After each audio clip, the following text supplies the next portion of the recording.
Here I am, out on the streets with my head in my hands. I've got no plans, only to see you again. Don't get me wrong, sometimes I like being kicked on the ground. I'm not that strong, but then I come to my senses. Yeah, I'm coming. You can feel my power, and I feel what is real when she feels me. And I feel what is real when she feels me. And I feel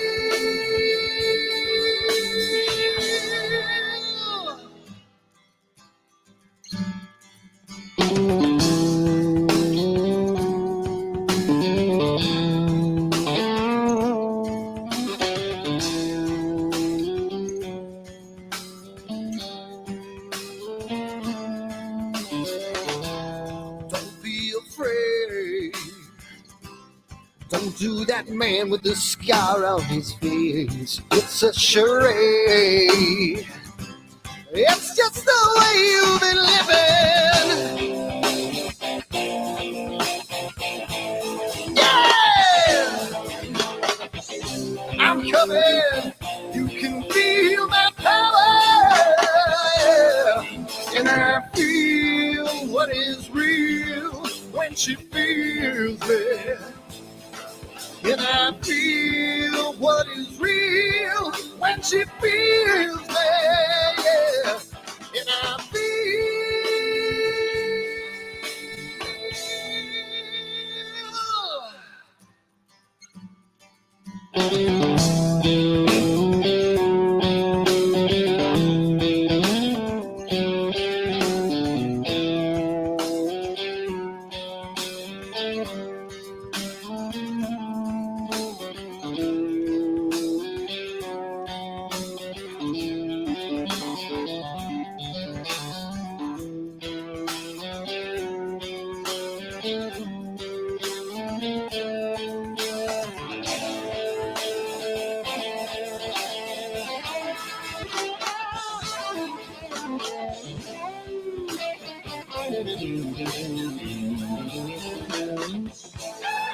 And I feel what is real when she feels me.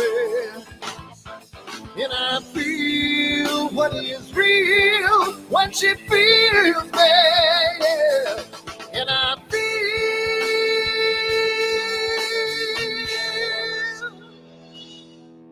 And I feel what is real when she feels me.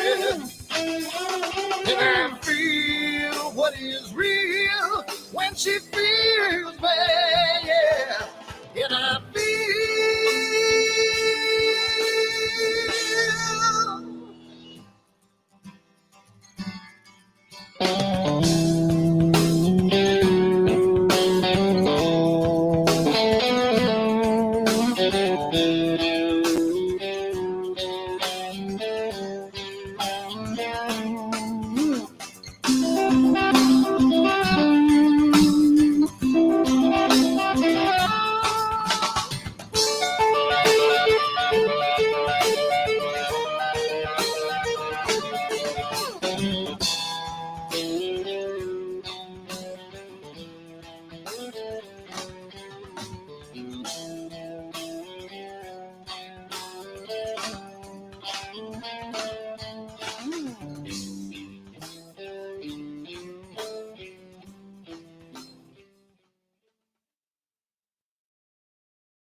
Hi everyone, Dan here, and I just wanted to put a little snippet about AstroWorld and what we do because I want to start getting the word out because I think it's becoming more and more of a giant community, and I want to get the word out to some other people. So what we do at AstroWorld is We hold astrophotography chats on Wednesdays at 9 p.m. and Fridays at 8 p.m. Eastern time. And we just talk astrophotography. Wednesday's more of a techie kind of advanced intermediate, and Fridays is more of a newbie kind of thing. So if you want to check us out, and if you want to, hang out with some semi-decent people that like to go off the rails a little bit and have fun while they're doing it, come check us out at astroworldweb.com, and you can check out the schedule, and you can sign up for all the free giveaways that we do. We just gave away an Eagle 4 Pro, an Optolong filter kit, Charles Brackenstein's books, and a whole bunch of other stuff. So come to astroworldweb.com, hang out with us, have a good time, and as always, remember to keep imaging, keep educating, and clear skies. And I'll see you soon. Bye-bye.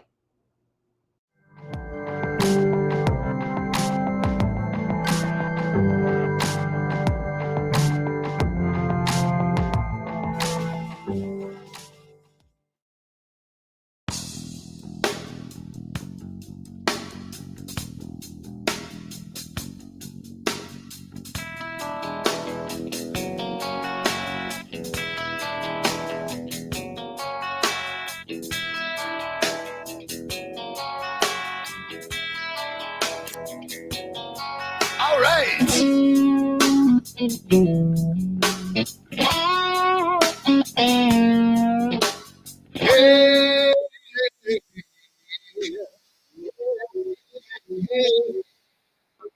Where did my color go? Got your head in the sand. You can't be in control, using a powerful hand. I wanna be you, I wanna see you. Don't taste the kisses of hate. Don't try to tell me, don't try to sell me, don't try to say it's too late. You're gonna push me to the edge, back me in a corner, making me stand in your shoes. Push me to the edge, hide a little color, it's black and white and blue. Black and white and blue,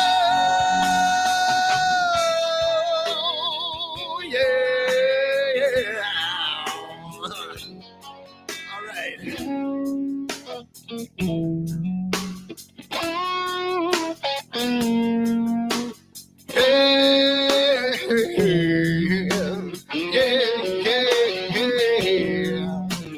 Cat learns to ring a bell.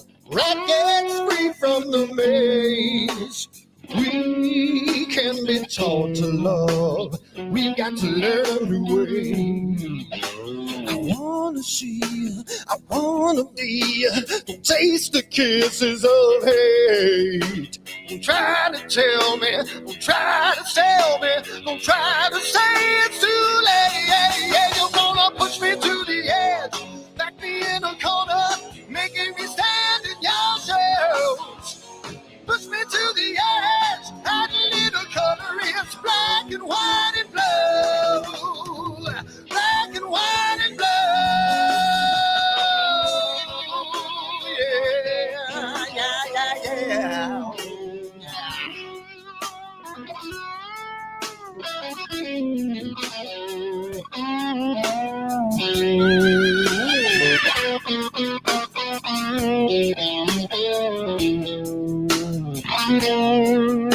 I wanna be, I wanna see, don't taste the kisses of hate.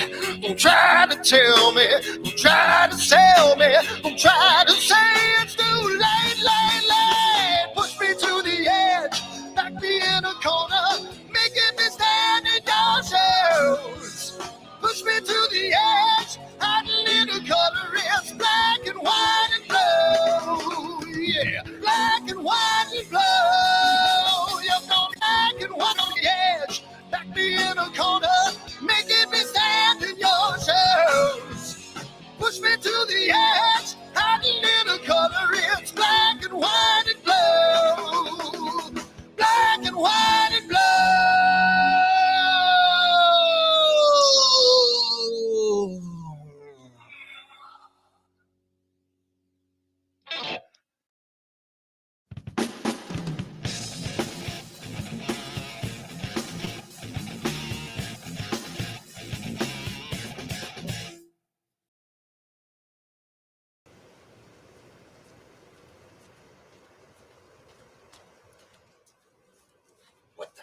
on my telescope now.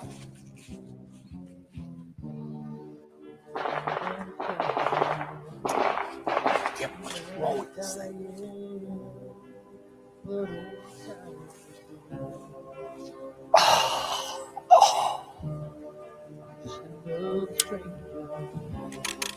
The lost Lone Ranger, can I break this spell?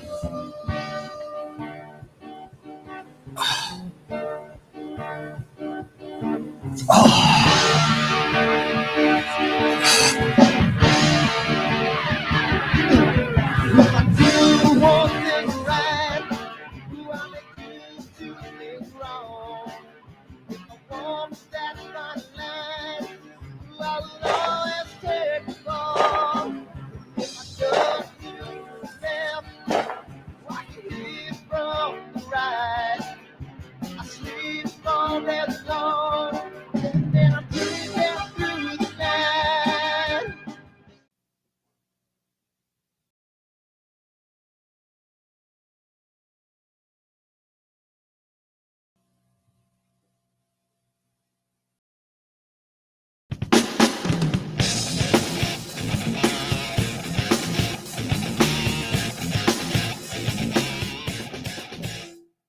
I've seen a lot of bankers, and I've seen a lot of cops. I've seen a lot of lawyers pull out all the stops. I've seen a lot of children with their parents in their hands. I've felt a lot of women refuse to understand.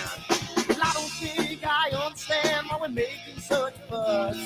And I don't think I understand what's come of all of us. And I don't think I understand why we take this world for granted.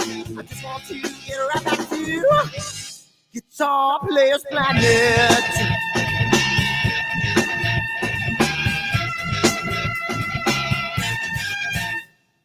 You see it in the papers, you read it every day. The riots and the fires going on in South LA. The muggers and the government, they're all wanting the same thing. They take you for your money, whatever else spring. And I don't think I understand why we're making such a fuss.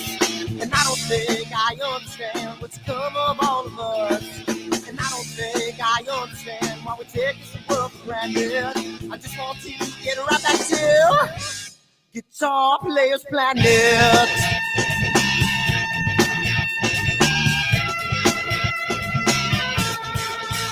Take me.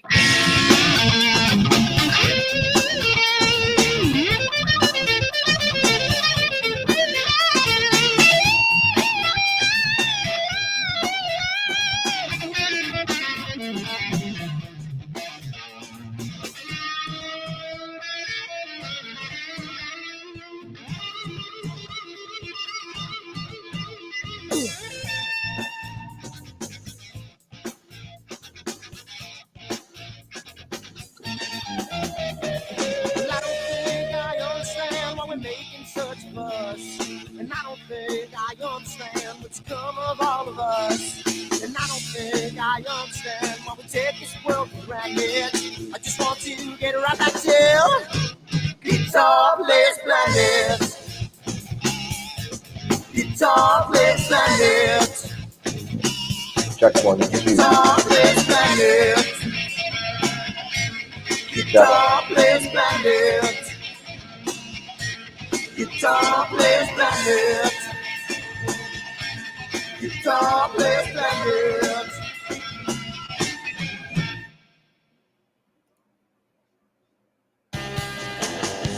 Spring, summer, and fall. Doesn't matter what season Annular eclipse. New York boy, trouble again. Don't let me last.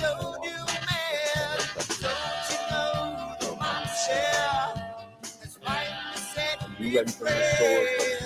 Are you ready for it? October 14th this year, the annular eclipse, followed by April, another total solar eclipse, and you get your own branded AstroWorld telescope solar glass made by American Paper Optics today on the website, AstroWorldTelescopes.com, or give me a call, 516-273-3771, and we can get you a set of 4 of these for $9.99. come on down again, AstroWorldTelescopes.com, and keep everything as long as you don't have a solar field. Keep educating. He's gonna give it a little more bottle. He's finally thrown away the bottle. Don't you know the monster has finally set me free? And don't you know the monster is down on his knees? Down to the sea. Down to the sea.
It's gotta mean something. It's gotta.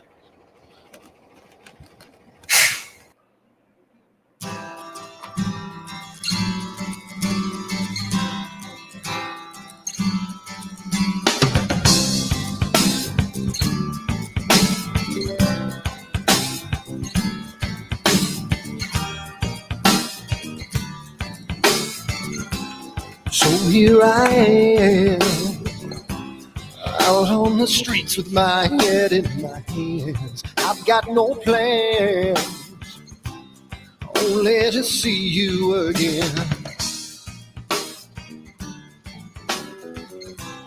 Don't get me wrong, sometimes I like being kicked on the ground. I'm not that strong, but then I come to my senses.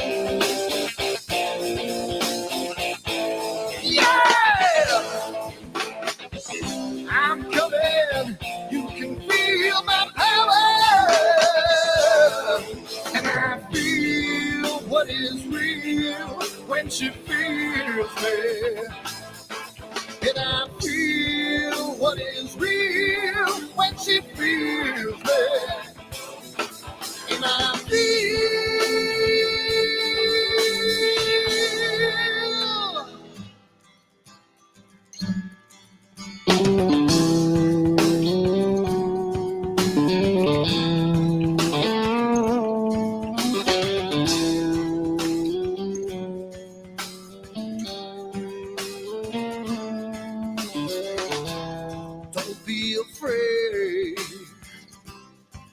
to that man with the scar on his face. It's a charade.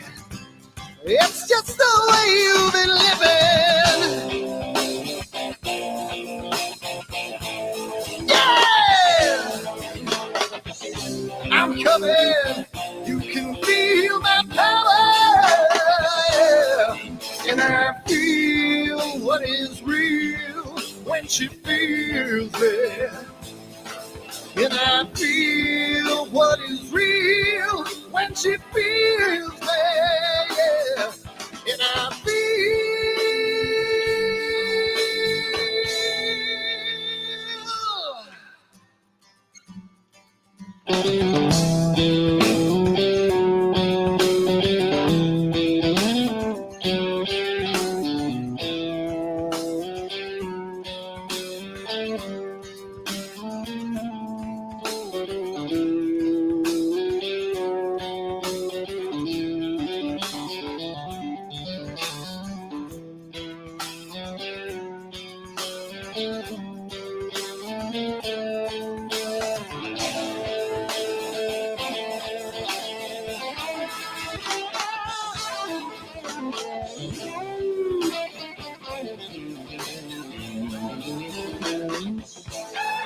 And I feel what is real when she feels me.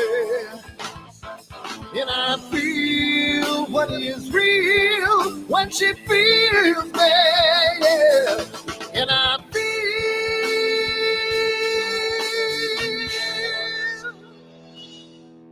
And I feel what is real when she feels me.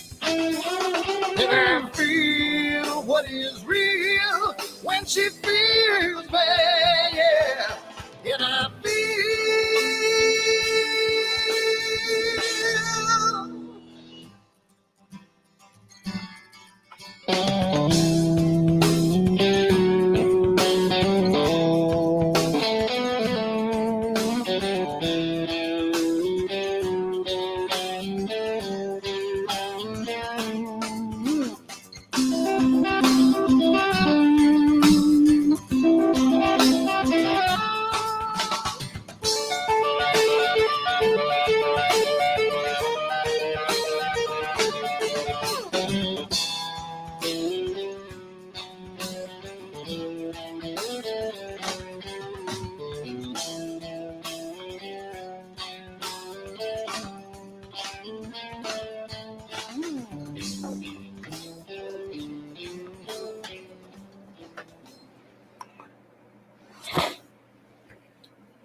Hi everyone, Dan here, and I just wanted to put a little snippet about AstroWorld and what we do because I want to start getting the word out because I think it's becoming more and more of a giant community, and I want to get the word out to some other people. So what we do at AstroWorld is we hold astrophotography chats on Wednesdays at 9 p.m. and Fridays at 8 p.m. Eastern Time.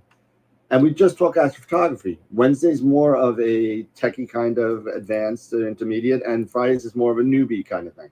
So if you want to check us out, and if you want to, hang out with some semi-decent people that like to go off the rails a little bit and have fun while they're doing it, come check us out at AstroWorldWeb.com, and you can check out the schedule, and you can sign up for all the free giveaways that we do. We just gave away an Eagle 4 Pro, an Optilum filter kit, Charles Brackenstein's books, and a whole bunch of other stuff. So come to AstroWorldWeb.com, hang out with us, have a good time, and as always, remember to keep imaging, keep educating, and clear skies. And I'll see you soon. Bye-bye.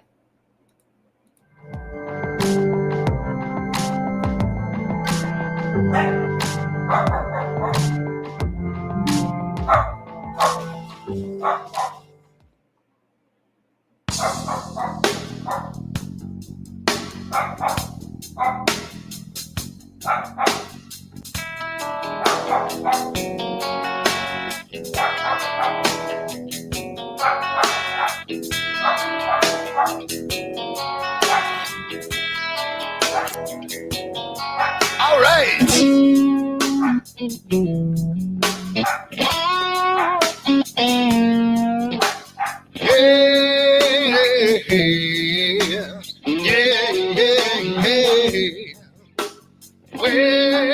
did my color go? Got Astro, your stop. head in the sand.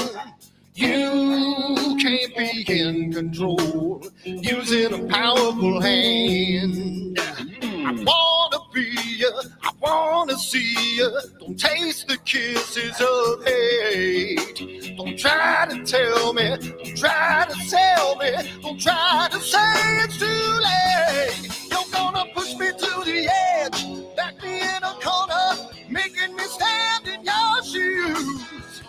Push me to the edge, hide a little color, it's black and white and blue. Black and white and blue, yeah. All right.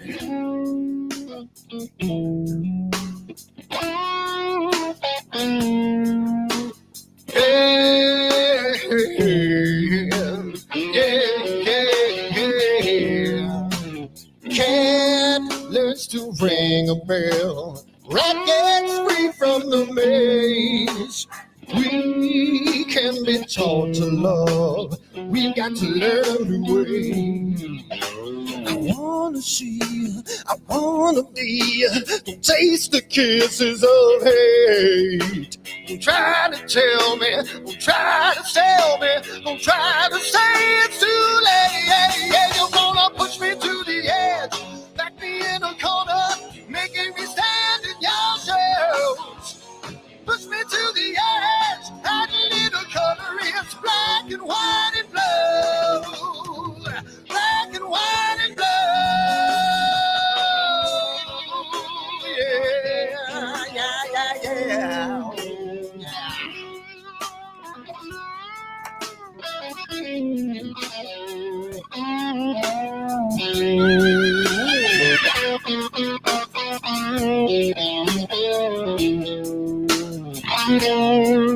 I wanna be, I wanna see, don't taste the kisses of hate. Don't try to tell me, don't try to sell me, don't try to say it's too late. Push me to the edge, back me in a corner, making me stand in your shoes. Push me to the edge, add a little color, it's black and white and blue. Yeah, black and white and blue. You're going black and white on the edge, back me in a corner, making me stand in your shoes. Push me to the edge, add a little color, it's black and white and blue. Black and white and blue.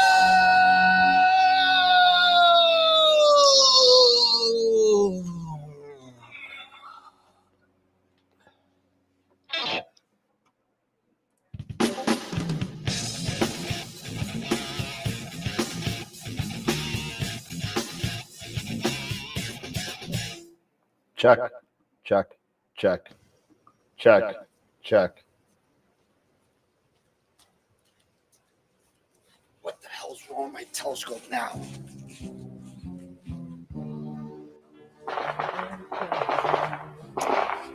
Damn, what's wrong with this thing?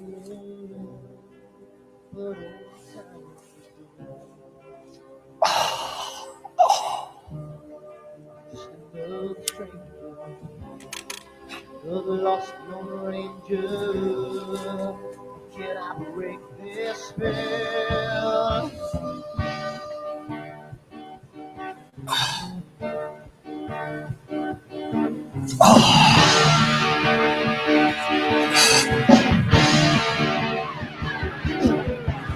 You want things right, I make you do things wrong. If I want to stand my line, I will always take the ball. If I just do the left, watch you leave from the right. I sleep all day long, and then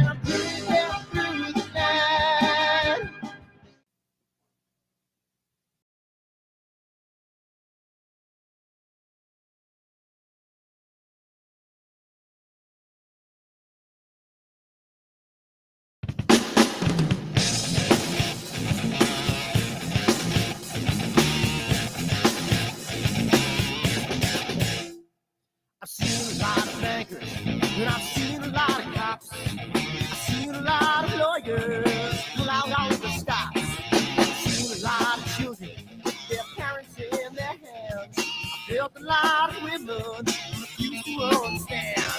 Well, I don't think I understand why we're making such a fuss. And I don't think I understand what's come of all of us. And I don't think I understand why we take this world for granted. I just want to get right back to Guitar Players Planet.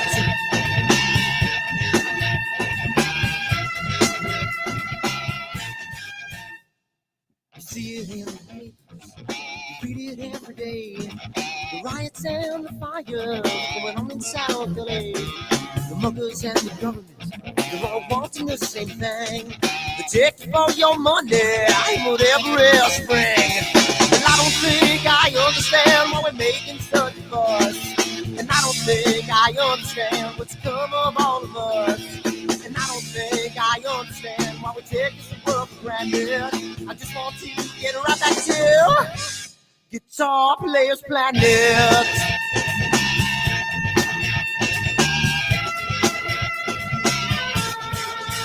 Take me.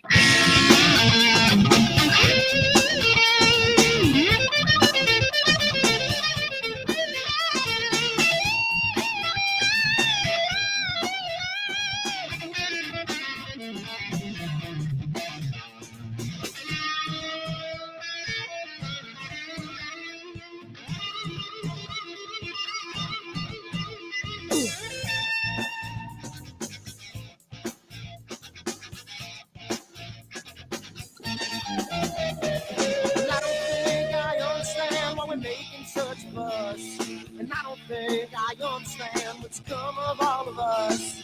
And I don't think I understand why we take this world for granted. I just want to get right back to Guitar Players Planet. Guitar Players.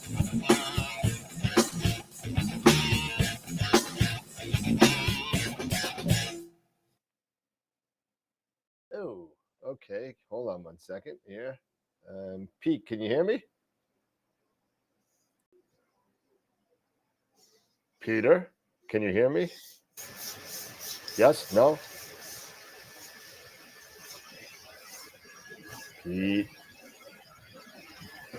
Pete, can you hear me? All right, say something. Testing 1 2 There you 1 go. 2. All right, I got you. What's up? Everyone's saying hi. Welcome back. What's going on? I got to figure out how to get into the chat here. I can't load it up. Just go on the YouTube page. Oh, that's right. I can do that. I keep forgetting how to do it. It's been such a while. You know what? You know what? That says something. You need to get your bet on here back more often. That's what that says. Stop working so damn hard. We miss you. I know. And now hockey season started. You better start coming back on because I can't freaking talk to anybody about it except you.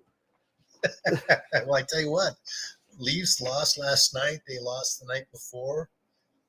I was watching a couple of the games, and it's the start of the season, boy. You got to love it. I watched that game with Las Vegas when they put the banner up on the roof. Yep. It's kind of interesting. So let me do this, Dan. I'm going to go into YouTube here. And I'll move that over and then get into the chat. There we go. I'm just going to turn up my mic a little bit. There we go. How's that? How's it sounding, peoples? Is it sounding all right? Hello, everybody. Norm, Newman, Peter, Tom, Peter. Who is that? Dave Schaefer. Yeah. What's up? The Capital fan. All right. And Mikey, the Red Sox fan. Come on.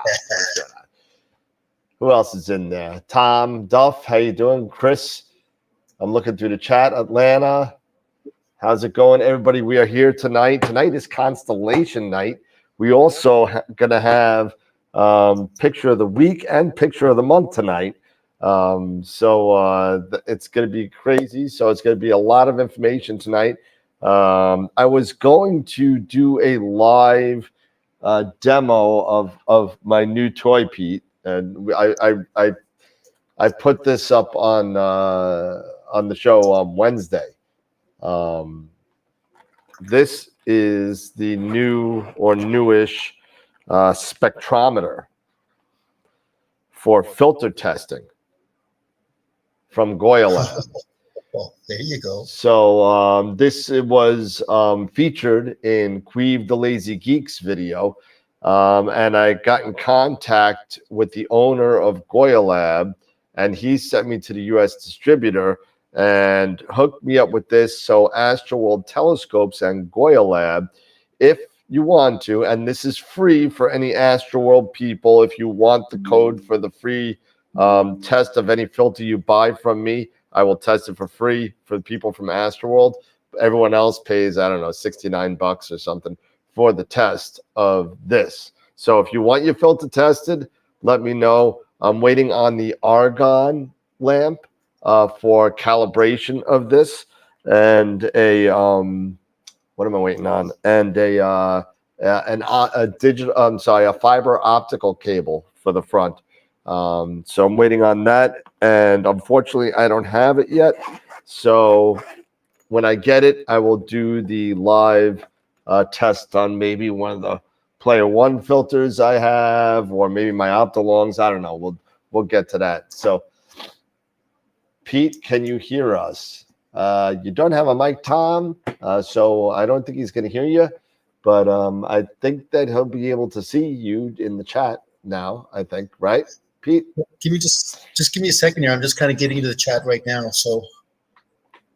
So, Pete, we miss you. I miss you. You know, it's great to have you back. And you couldn't have called at a better time, because about 8 minutes before showtime, Eric texted me and said, I got to make dinner. I'm going to be an hour late. So I'm like, oh, I was getting ready to just go solo for an hour. And here comes Pete with the glowing light in the background. And he's like the God syndrome coming down from the heavens and helping me out. So, Dan, I'm just curious. Is that the new closet of death behind you that I'm looking at? Oh, this? Yeah, I'm gonna say that's the new closet. Of death? This is all AstroWorld telescope stock now. Oh, I just sold one of these bad boys today. This is the Uranus C. This is the 585 version, Pro Cooled. I just sold one of those today. So, and the dogs are going to be annoying as hell tonight, so I'm going to have to apologize in advance because Jen is in Charlotte. Actually, she's on her way back from Charlotte right now, from some business that she had to take care of, and she is on her way back. You know, I probably shouldn't say this, but I'm going to say it anyway. Nobody cares about the Bruins. Even Pete doesn't care about the Bruins. I don't even know what he's like. Boston people, I'm telling you. Mike, come on, get a real team.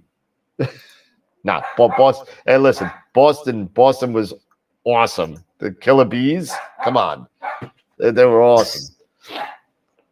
You know, nothing beats. Who is it? Joe Thornton with the beard, and before he went to San Jose.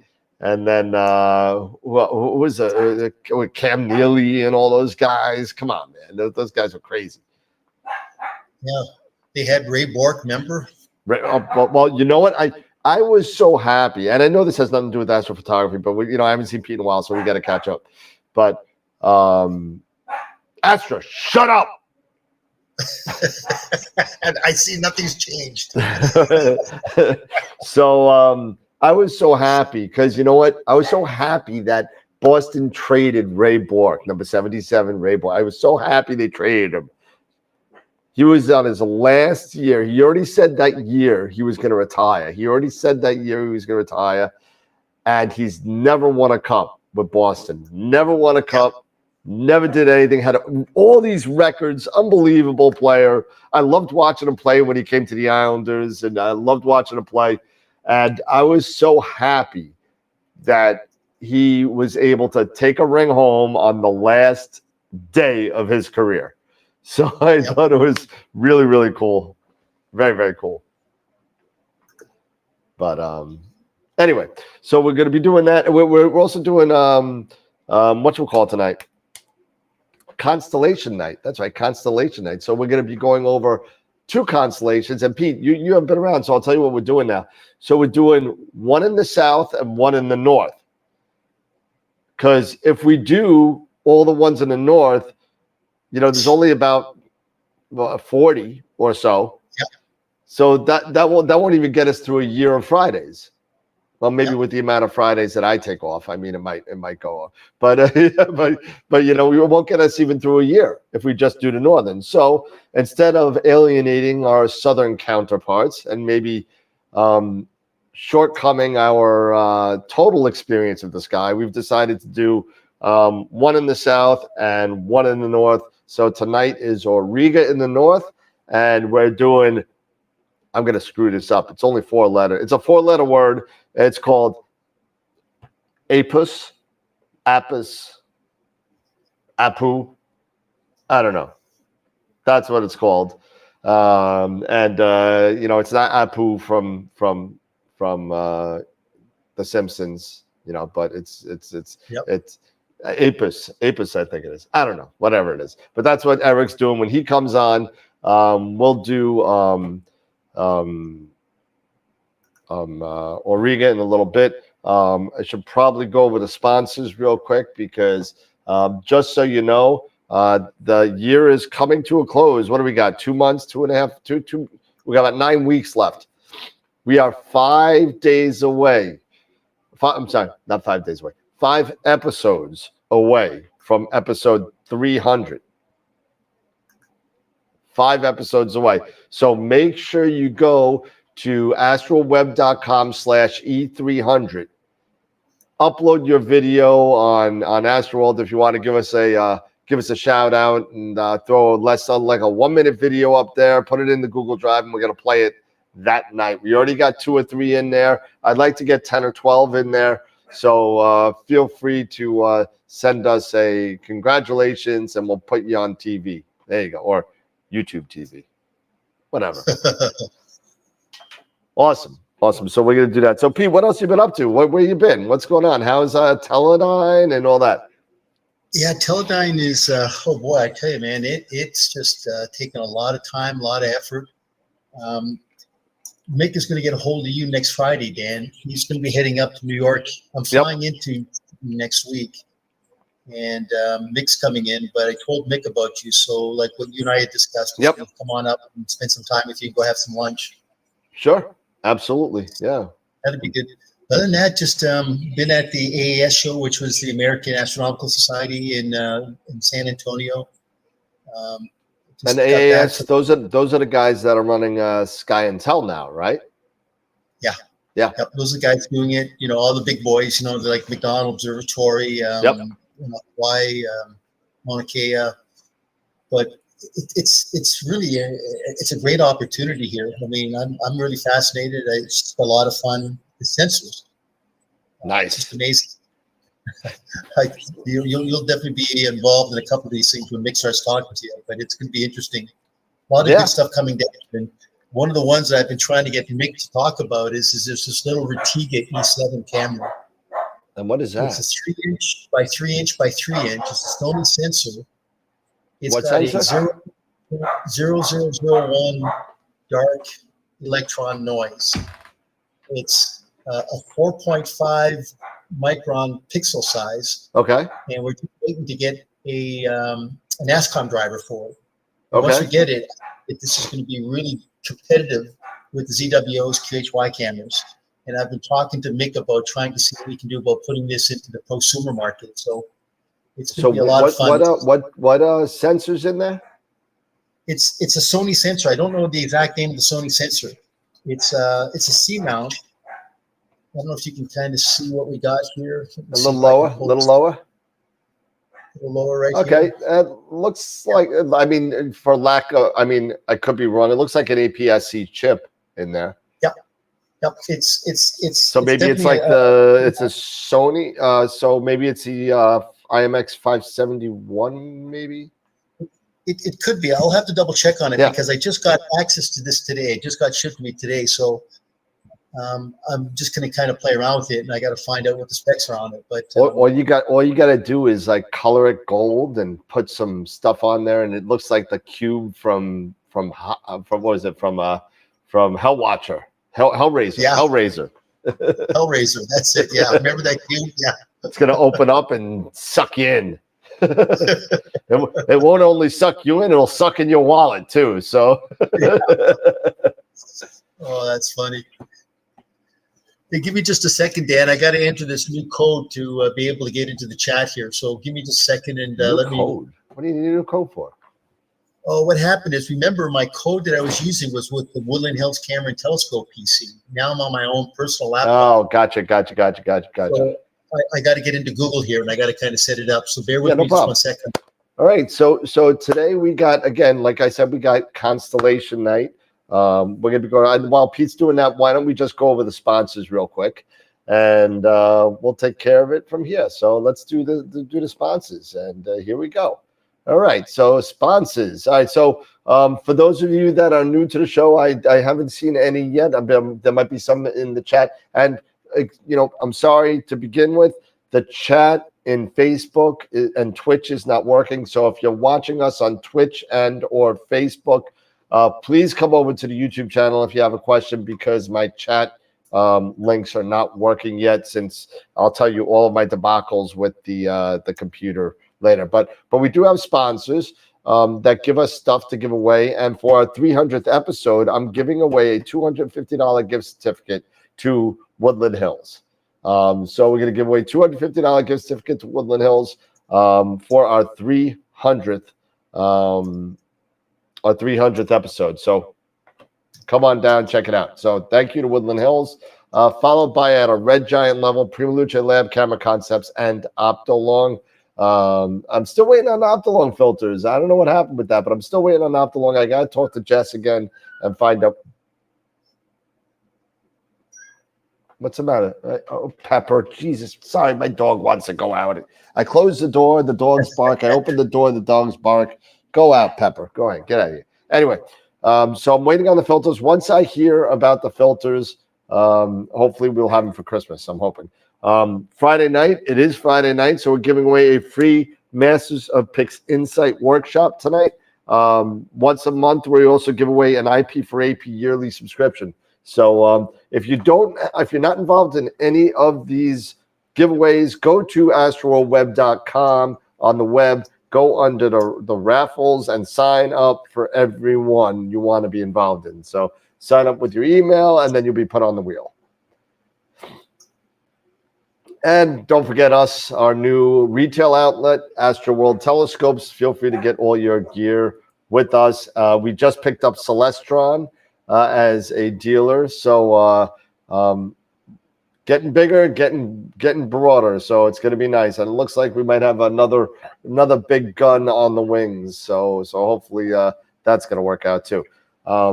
We can't do this at all without people watching us, right? So thank you to our member sponsors on YouTube and on Patreon. Sean, Bob, and John on Patreon as our Off the Rails members, our Quasar members, Dr. Hassan and Chris, Black Hole members, Charity Dave, George, Dan, Mike, and Tom, followed by our Red Giant members, Main Sequence members. All you guys are awesome. Thank you so much.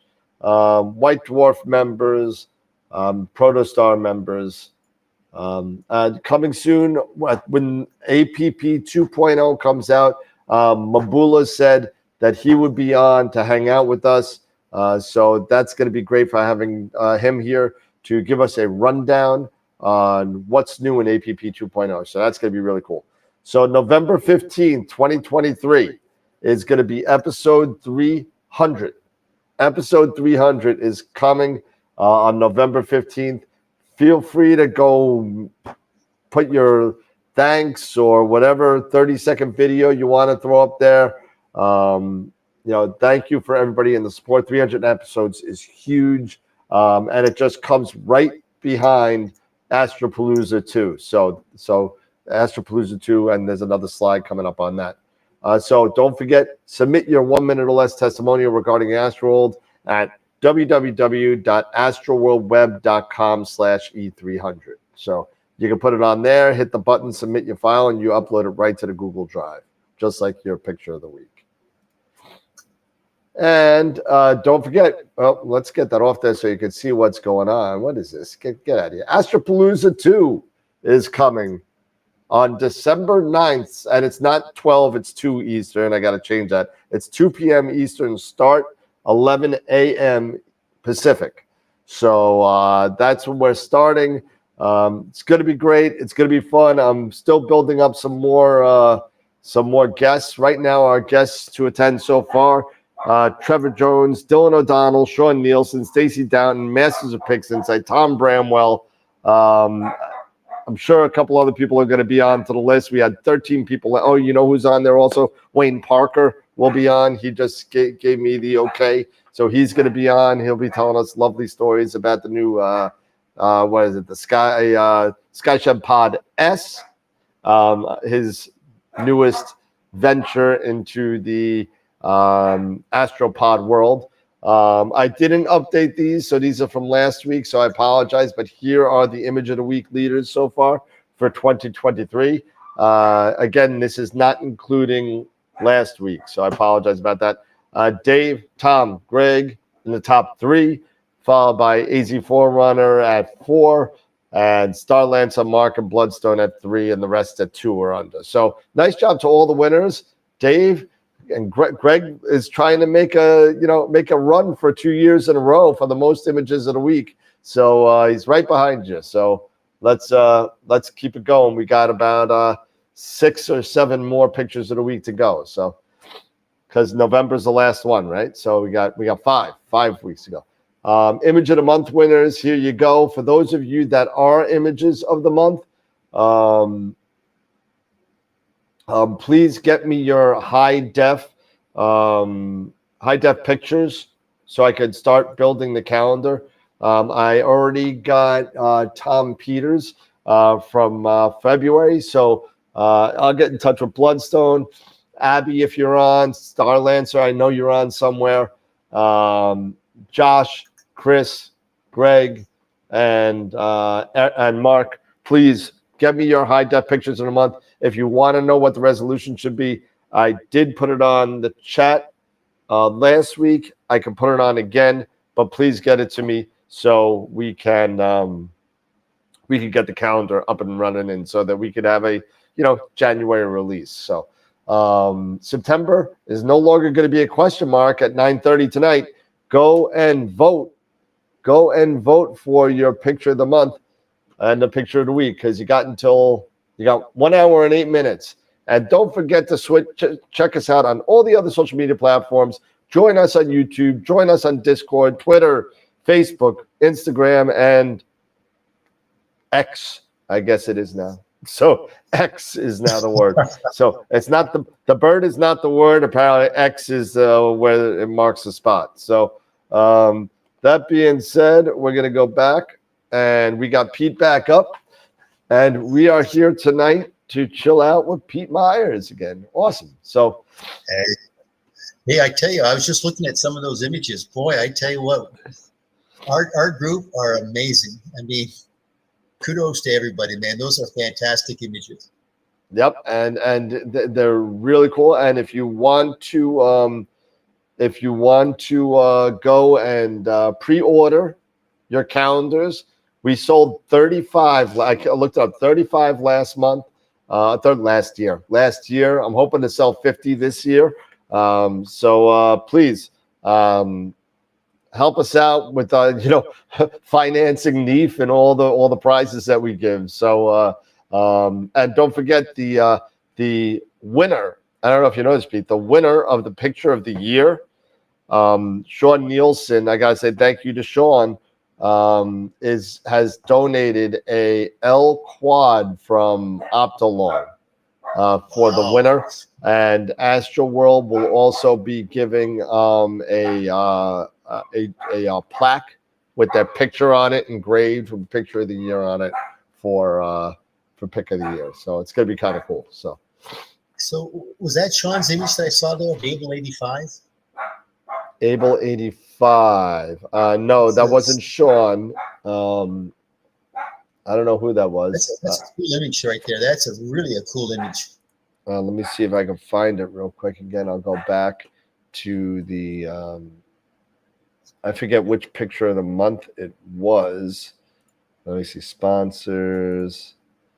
And picture of the month. So that Able85 was Tom Peters. Oh, it was Tom. All right, that was a collaboration. It was. So Okay. it was a collaboration. Tom Peter actually took the data and Sean okay. Nielsen processed it. Yeah, that's a great image. Really, that's a cool image, Tom. But as I said, kudos to everybody, because boy, I tell you what, these calendars are looking spectacular. Oh yeah, Pictures are going to be. Last year was a great calendar. We haven't seen Panagiotis Gallinopoulos, No. the winner of Picture of the Year for last year. Haven't seen him around, so maybe he's waiting in the wings for the last one. He's going to come sweeping in November to become Picture of the Month of November. It's interesting is I got online to check out for NEAF for next year. It's up already. It's already up, and one of the guest speakers is, remember Apollo 13, where he said failure is not an option. He's going to be one of the guest speakers, so that's going to be a great. Wasn't that the guy who Ed Harris played? Yeah. Yep. Yeah, it's going to be him. I think he's going to be the primary speaker. But you talk about failure is not an option. Just the lexicon of having that into our vernacular now is kind of interesting. Yep. And the vendor registration goes live on November 1st. Yeah. Mm-hmm. And the buy your tickets at NEAF. Don't forget to buy your tickets. They open up. Oh, I should do T-shirts for Astropalooza. I should do that. I'll do that, Karin. I'll put it together. I'll put up my my tour T-shirt that I put up, and I'll put the new list of people on there. So I'm just waiting to get some finality on who's going to be on it or not. So once I get the final guest list, then we'll be good to go.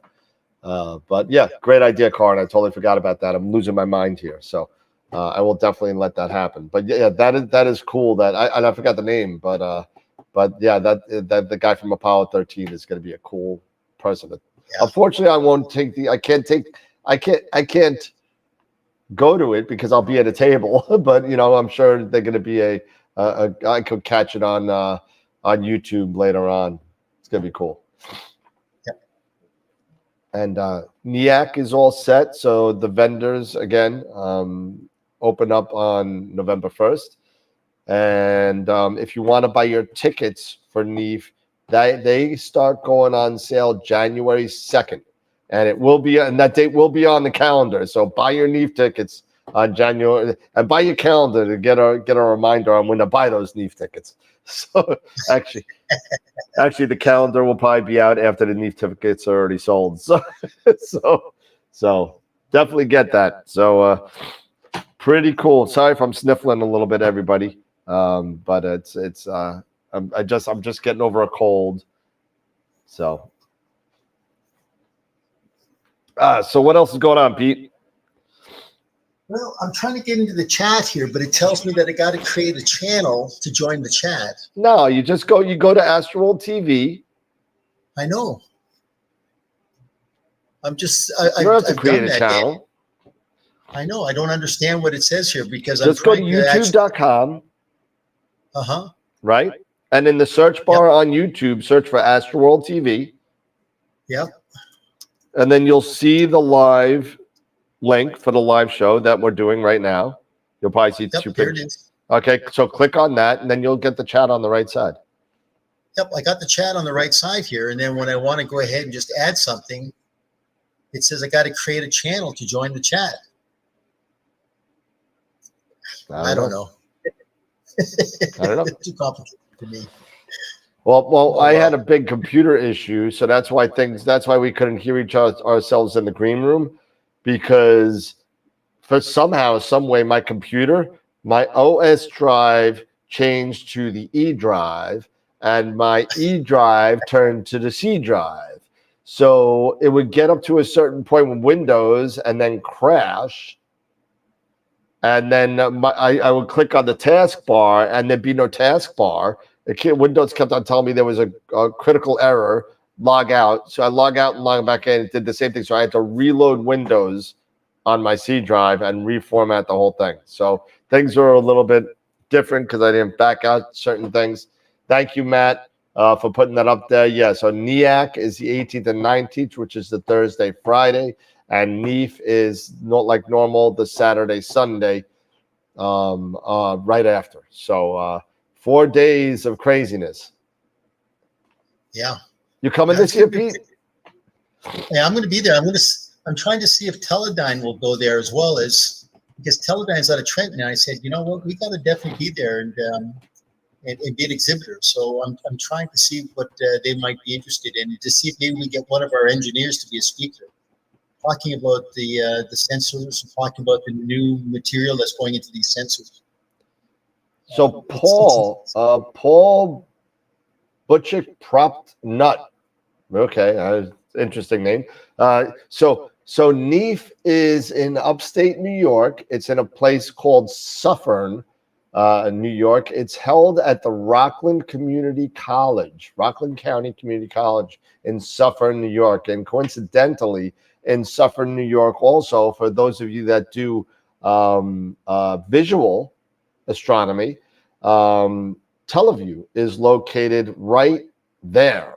So if you're lucky, you could get in and maybe get a tour of the place or something like that while you're at NEAF. So that's kind of cool. Last year, me and Pete went. So pretty cool. So sorry if I'm definitely sneezing a little bit. Rockland County Community College. Yep. So AstroWorld will be there with 2 tables. You'll have Eric's going to run the AstroWorld TV table, and I'm going to be running the AstroWorld telescopes table. So it's going to be kind of cool. Hopefully, we'll be right next to Prima Luce, just like last year, unless they get so big that they take up something in the center. But that's where we're going to be. So hopefully it works out.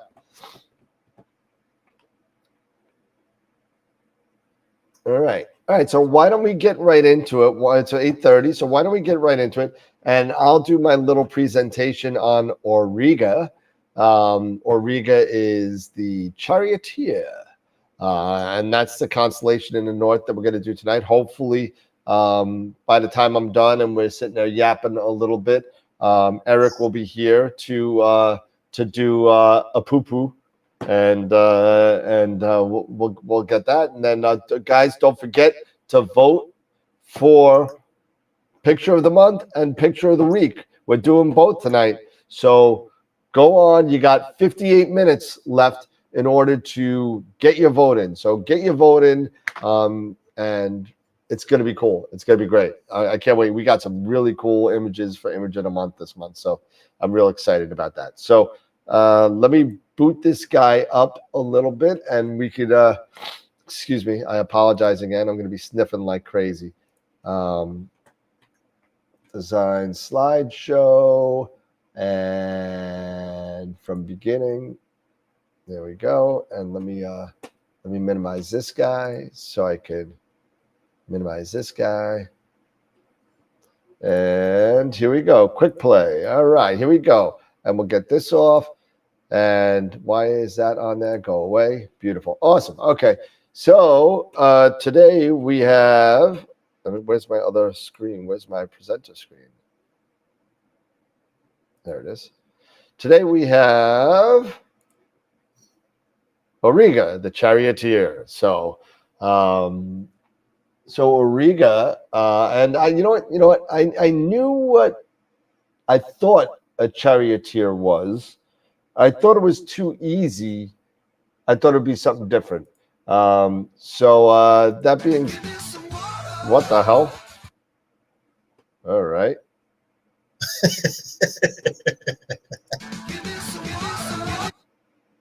All right. I don't know why that happened, but so Auriga. All right. Well, that's what a charioteer does, right? He drives a chariot. And for those of you that know what picture I got going on here, that is one of my favorite all-time biblical stories. Charlton Heston and Ben-Hur, one of the best movies ever. So if you haven't seen it, go see it. It's great. So Auriga history, right? So like I said, it's Latin for the charioteer, the one who drives the chariot, right? It is, forgot to get that out. It's not a zodiac constellation. That's a lie. Forget that. It's associated. I'm gonna mess up the names a little bit. It's associated with quite a lot of different characters in mythology, all the way back to the Mesopotamians, all the way straight through to the Romans. But it's associated with Erichthonius, I guess that's the name, and Myrtilus. I read through both of the histories of both, and I thought that Myrtilus was kind of a really, really kind of interesting story. So that's what I'm going to talk about today.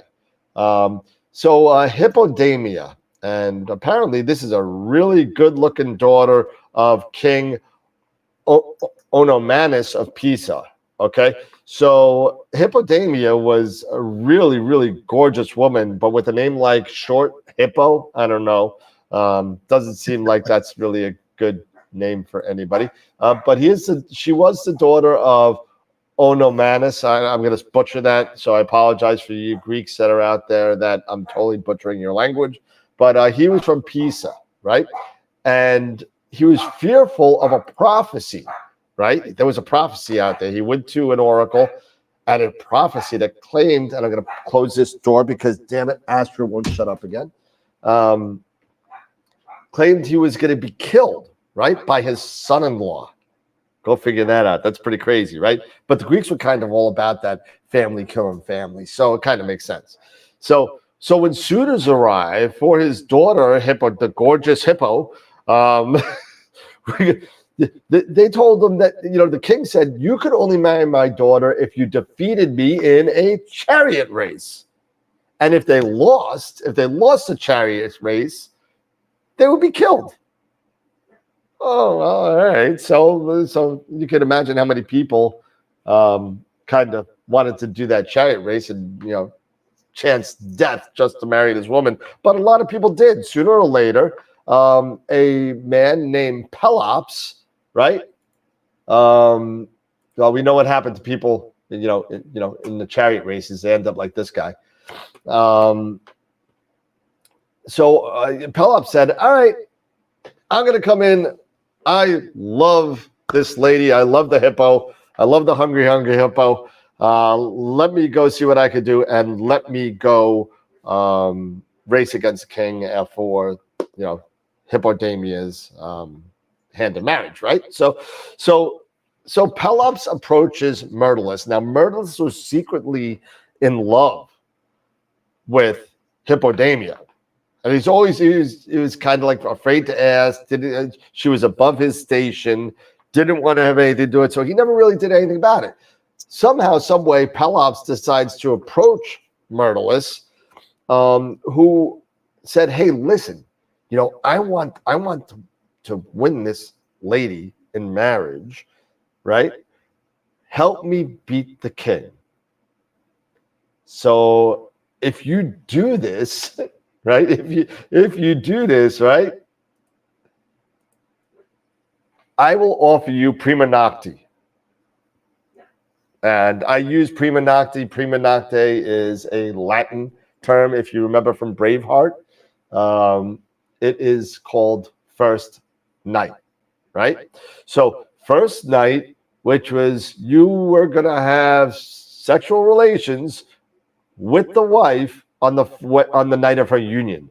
So that being said, he's like, sure, yeah, no problem, I'll do it. So what he did was he changed the what did he do? He changed the spokes and the lug nuts of the tires that were made out of metal, out of hardened beeswax. He took out the lug nuts and put beeswax spokes in there. And eventually what happens, the beeswax gives way, the tires fall off, and the king dies. All right. So the king dies, and after the accident, the king, and I'm not going to say his name again because I'm going to butcher it, the king curses Myrtilus as he died, right? So Myrtilus is like, that's okay. I'm going to go sleep with the queen. And he goes and tries to seduce Hippodamia, who said, no, I'm not doing it. I don't like you. And goes running to Pelops, the new husband. So Pelops said, nope, that's wrong. That's not what's happened. And Myrtilus keeps on saying, that was a bargain. You're a liar on your word. And Pelops didn't care. He's the king now. So he kills Myrtilus, casting him into the sea off the east coast of Peloponnese, which was later named the Myrtoan Sea in honor of Myrtilus. Don't know why. His body was later recovered and brought into the temple of Hermes, where it was honored with annual sacrifices. And some say that Myrtilus was then transformed in the constellation of Auriga. However, as Myrtilus was dying, while Pelops is just totally destroying this body, he decides to curse Pelops. And this curse would haunt future generations of Pelops' family. And Pelops' family included such mythological heroes as Atreus, Agamemnon, and Menelaus, and Orestes. All these people that were cursed and had problems and they got killed and whatever, they were all thought to have died because of this curse that Myrtilus put on the Pelops' family. Also, the burial place of Myrtilus was a Taraxippus, Taraxippus in Olympia. And what a Taraxippus is, right? This is a ghost town. This is what they call it. It's identified as a ghost or dangerous site, blamed for frightening horses all throughout Greece. So amazing that all of a sudden this guy that was cursed and curses everybody now has a ghost town. So I thought that was actually kind of cool. And sorry I didn't fast forward all this, but there you go. Okay, whoops, sorry. My apologies. All right, so here's some more Auriga facts. That's all there is about the history. So I hope my history was a little better than last time. I had actually some time to do some research. So there we go. So brightest star. Well, pretty easy, right? Right there. Bam. Capella. Bright star, right? There we go. Capella. 3 Messier objects, M36, 37, 38. It has multiple exoplanet systems, over 20. 2 meteor showers, the Aurigans in September, and then the Zeta Aurigans in December. Now, for whatever reason, the Zeta Aurigans are not as prominent as the Aurigans in September, but the Zeta Aurigans, they last through the entire month. It goes from December 11th to like January 12th. And you just go there. I don't know who's going to watch for a meteor shower all month, but you could actually catch some across the month. So Auriga's picture number 1. And I'm going to minimize this so I can see the chat a little bit. Auriga picture number 1 is the flaming star, right? IC405. IC405 is the flaming star. And if you're really cool, you can get this and the next object. If you have a wider field of view, like a 400 millimeter or maybe a red cat, you'll be able to get both of these in the same field of view, depending on your chip, of course. But start with like a 400 or a 350 millimeter red cat. But IC405 is called the flaming star. It's an emission and a reflection nebula. So it's being reflected. The blue is being reflected from this star here, and all the emission is right here. Nice red. Makes that nice little wisp. To me, it looks like a quarter note. If you're a musician, there you go. There's a quarter note. And yeah. Well, I was just going to say, it's just a short note on that star you just mentioned. That's AE Aurigae. AE. They say that that's part of the OB association that came out of Orion. So it's a moving star, and they basically have thought that it's come from the Orion Nebula. I did not know that. Huh. So wait, it moved from the Orion Nebula out? Yeah, it was part of an OB association within Orion. I can't remember if it's from the Orion Nebula complex or it's just somewhere within the Orion Nebula, but they think that it actually has been moving, and it's ended up here, and it's kind of an interesting little story about it. I'm gonna have to look that up because I did not know that. That's pretty cool. This photo was taken by Priya on AstroBin with a 72 millimeter scope, very small scope, with an ASI 533 and only 4 hours worth of data. So pretty cool pic. So number 2, there's the other part, right? The tadpoles, IC410, I think, right? Yep, IC410 and NGC 1893 is in here. So a lot of people overlook this little part of the image here. So right in the center of the nebula right here is this little grouping of stars right here. And that's NGC 1893. It's an open cluster behind the nebula that's shining through. So it's pretty cool. So you get 2 for 1 here. Then of course you got the tadpoles here and here, right? Nice little SHO picture here. Again, emission and reflection nebula. Again, this is 12,400 light years away. 12,400 light years away. Gunshots. Where are the gunshots? Oh, it's fireworks. I just got a warning on my thing that said there's gunshots going on. No, it's just fireworks. Photo taken by Robert Browning with an ES-152 and a 294. 10 hours worth of data. And then we got the 3 Messier objects. Number 3, number 4, number 5. Right? So you got 36, 37, 38. Here's 36. Here's 37, and here's 38. I love 38. I want to take this because I love this nebulosity all around it. This is actually 38 here, this open cluster. But they're all open clusters in there. 36, 37, 38, open cluster. Looks like I didn't. Oh, well, I apologize. These pictures, obviously, this had nothing to do with it. Photos were taken by Claudio Tenario up here, Steven USA, and Stefano Pesci over here. I thought these were really cool. This picture here, if I can bring it up, give me a second if I could bring it up. And where is my... of course, I think I... Did I close it out? Yeah, that's still there. There we go. There's the picture. M38. Unfortunately, he did not give any. I hate when people do this. Oh, he's got a little bit. This is with an FSQ 106 with a DSLR. In EOS 450. 28,500 total integration, 2 hours. I don't know where he was. I'll say somewhere in Italy if I had to guess with the name, you know.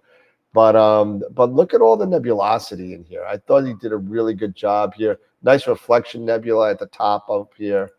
I really thought this was a nicely framed picture.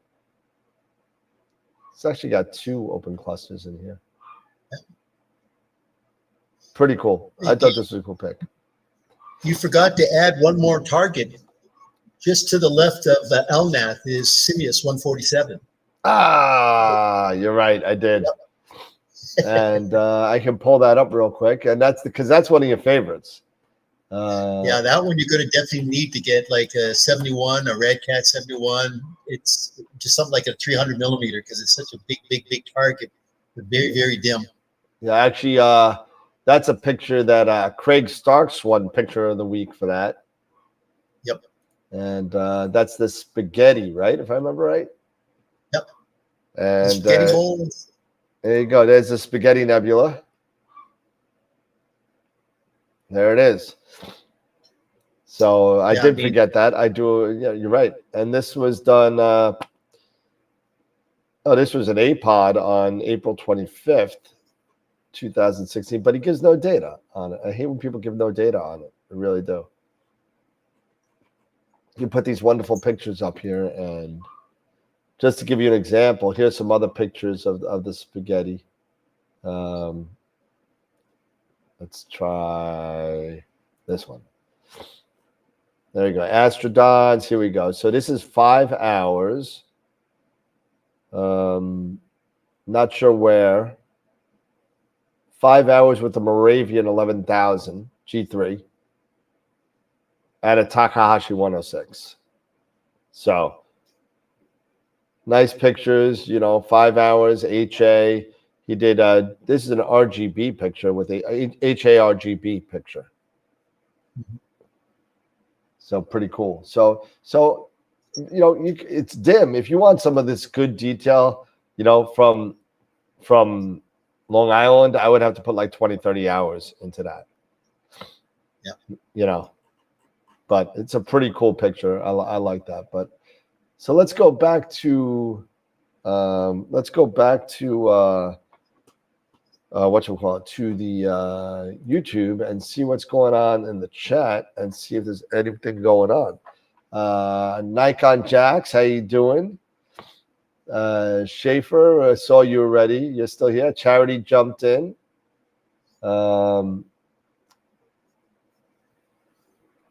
Yeah, sometimes the chat and the depending on what tablet you're using, sometimes it's a little different. But you guys heard the Eddie Money. Yeah, so that Eddie Money, that I didn't think anybody heard it. It didn't work on my last one. So the Eddie Money music was for my last week's presentation, and I had Aquarius. So I played the song "Give Me Some Water" by Eddie Money, and nobody knew about it. I think one person knew about it. One person said Eddie Money, and it just turns out that, and I said this last week, Eddie Money just happens to be the cousin or uncle of my cousin's wife. And at the wedding, Eddie Money was actually there and did a couple of songs at the wedding. It was pretty cool. But so we got a little Eddie Money concert for free. Not bad. So what else is going on, Pete? What else? Oh, sorry. There we go. We're back. Oh, that was a good presentation, though, Dan. Because I mean, those are really some really nice targets, for fall and into early winter. It's kind of interesting, is where I'm at right here in Placerville. At about 4 a.m, El Capella is right at the zenith, and it's right overhead. But it's just a beautiful, beautiful target. There's just all kinds of nice stuff in there. Yeah, so I'm gonna mute myself every once in a while, when I'm not talking, so you don't have to hear the dog barking the whole time. So, so I'm just thinking, Dan, did you ever get rid of the Closet of Death? Do you still have that there, or you just kind of rearranged it? Oh no, the Closet of Death is still there. I mean, it has not moved. It's still there. There it is. There it is. Yeah. There it is. But it's time to start kind of auctioning some stuff off up there. Well, you know what's going. This is going. If I can find it, where did I do with it? I moved it. Did I hide it back here? Yeah, I did. This is going. And whoever wants this, make me an offer. If anybody wants it, this is going. So this is a Moonlight focuser with a manual William Optics rotator on the end. Okay. It's the version 3 motor with the USB port in there. Okay. So the only thing you need is the USB, and I believe it's a 2.1 power on it. So looks like 2.1, but I don't have my glasses on. It might be 2.5. Don't count me. It's one or the other. But I believe it's 2.1. But it's a It's a 3-inch draw tube. Look at that. There you go. That 3-inch draw tube. It's for refractors, so I think that's called the CFL, if I remember right. So if you want it with the rotator and just give me a call, and I'm gonna put it up on the website for a used item somewhere. It's in really good condition. It's been collimated, so it's dead on. The clutch works, the motor works, everything works. It's primo condition. It used to be on my 80 Esprit. Used to be on, so that's going. That's gonna hide right behind here. There you go, for some lucky person. There we go. So if anybody needs a focuser, let me know, because that's being sold with the motor. So, but yeah, so no, I definitely got some other stuff now that things are starting to move out and the store is doing a lot. More people are coming on. Literally, I'm having 30 to 50 people on the website per day looking at the website, and which is really nice. We've had over what we have almost 20,000 visitors since it's been up. So that's good. Yeah. Probably about 1,000 of them are me when we were trying to build the website and testing and checking. But so we've had quite a bit of people. So that was nice. I think my earwax is closing up this monitor I got in my ears. It's really cool. So thank you everybody who's been promoting the show and promoting the store and promoting the business. It's getting really cool. But you know what? To somebody's point the other day, every once in a while I'm going to throw up the green screen just so I don't turn this into a 2-hour commercial. And I'm going to try and keep it very separate, because that's one of the things that I've thrived on, and I thought that this channel was great for the information. And I don't want to be like what Metallica did in the 90s and sell out. But that being said, we're just having a good time, and we're looking forward to NEAF, and we're looking forward to Astropalooza on December 9th. That is going to be wild. Yeah. Have you reached out to Charlie, Dan, to see if Charlie wants to be on?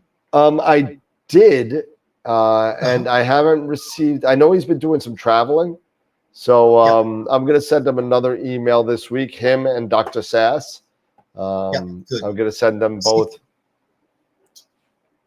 both an email. Yep. And maybe Don wants to come on again. Don Goldman. Maybe Don. You know what? I had a chance to talk to Don a couple of nights ago, and I know that Don would definitely like to come back on. So maybe I'll reach out to him and get him in touch with you to be on Astropalooza. Yeah, I'll send him an email. I got his email. Okay. Yeah, definitely do that, because I think he'd be interested in doing it. Yep. Yeah. We kind of want to get manufacturers. What do you mean? Well, people who actually build the equipment, like Jeff Dickerman. Yeah. Maybe reach out to Jeff. Jeff is more than welcome to come on. Absolutely. Yeah. He was a lot of fun. Yeah. I'm going to try, maybe what I'll try to do is I'll try to reach out to a couple of these engineers at Teledyne and have them come on and talk about some of the new material that's being made for sensors. Yeah. Especially in near infrared and the shortwave infrared. It's kind of an interesting new development. And then have maybe some of them talk about the new, what's the new telescope? The Roman telescope that's going up as as a replacement for the James Webb telescope in the next 10 years. Nice. Yeah, they'll be coming out and talking about some new technology on wafers and sensor arrays. That'd be cool. Yeah, that'd be great. Nikon jacks.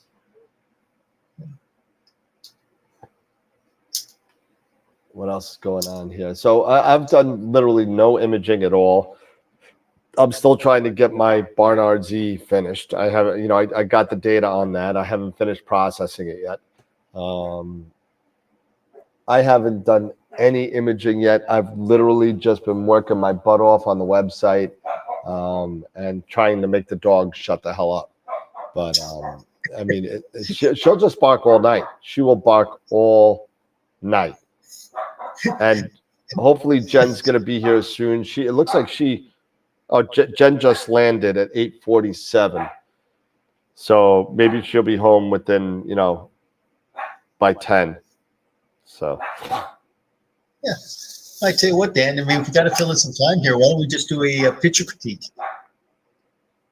Yeah, we could do that. Let me see if there's anything in there.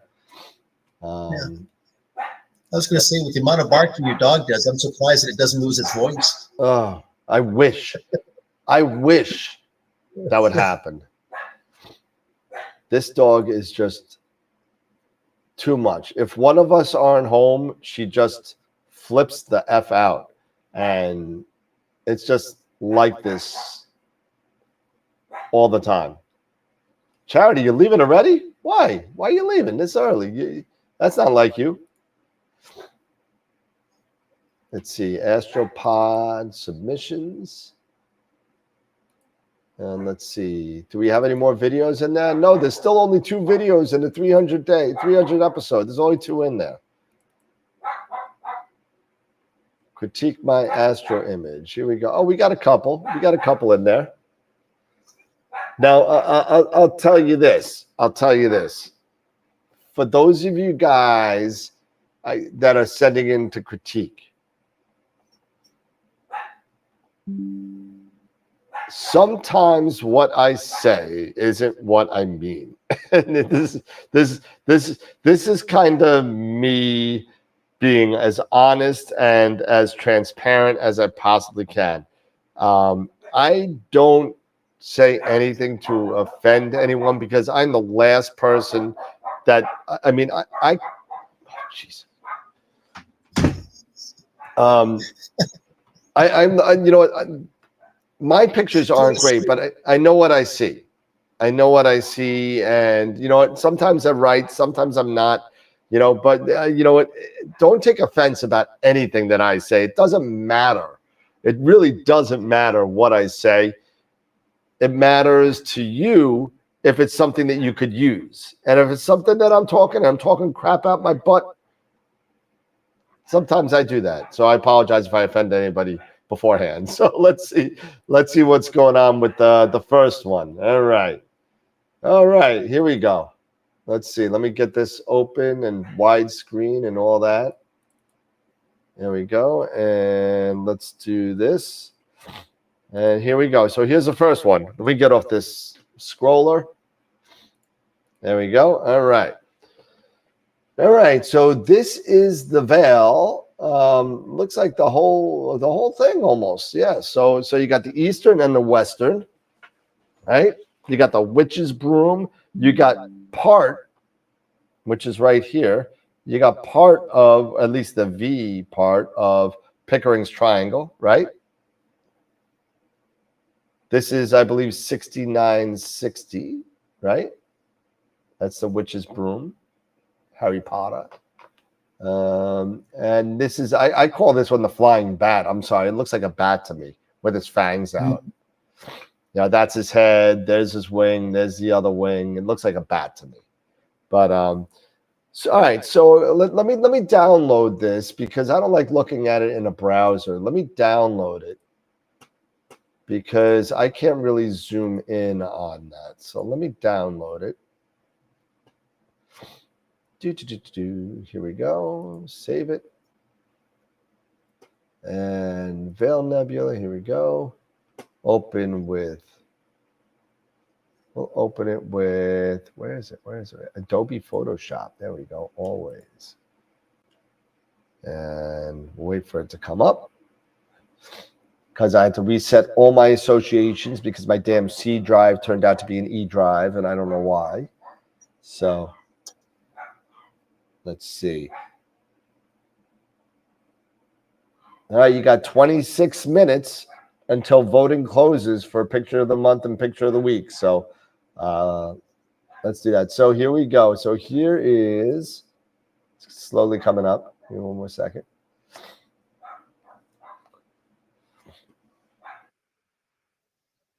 Come on.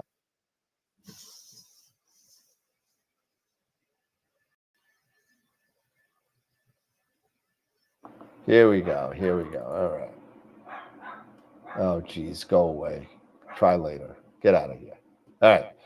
All right. So, Jackie. All right. Here we go. All right.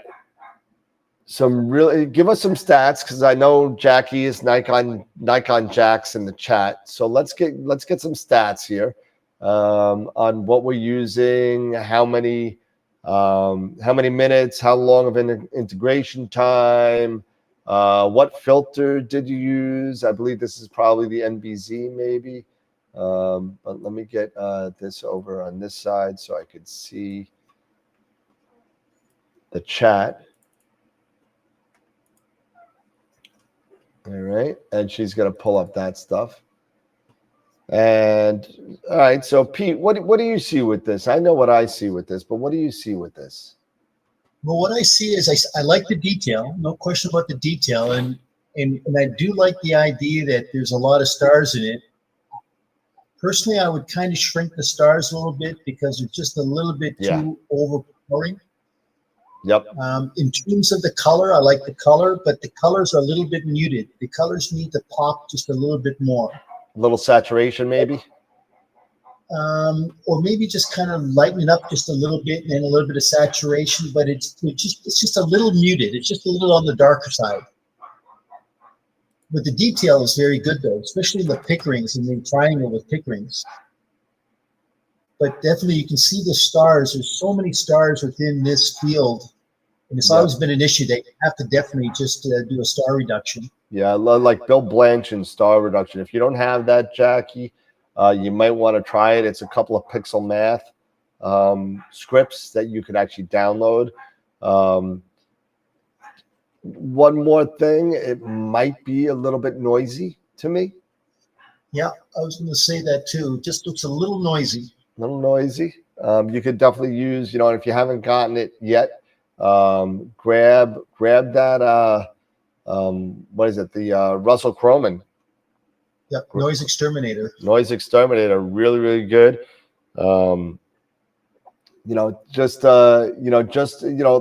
Like especially the one in the Witch's Broom.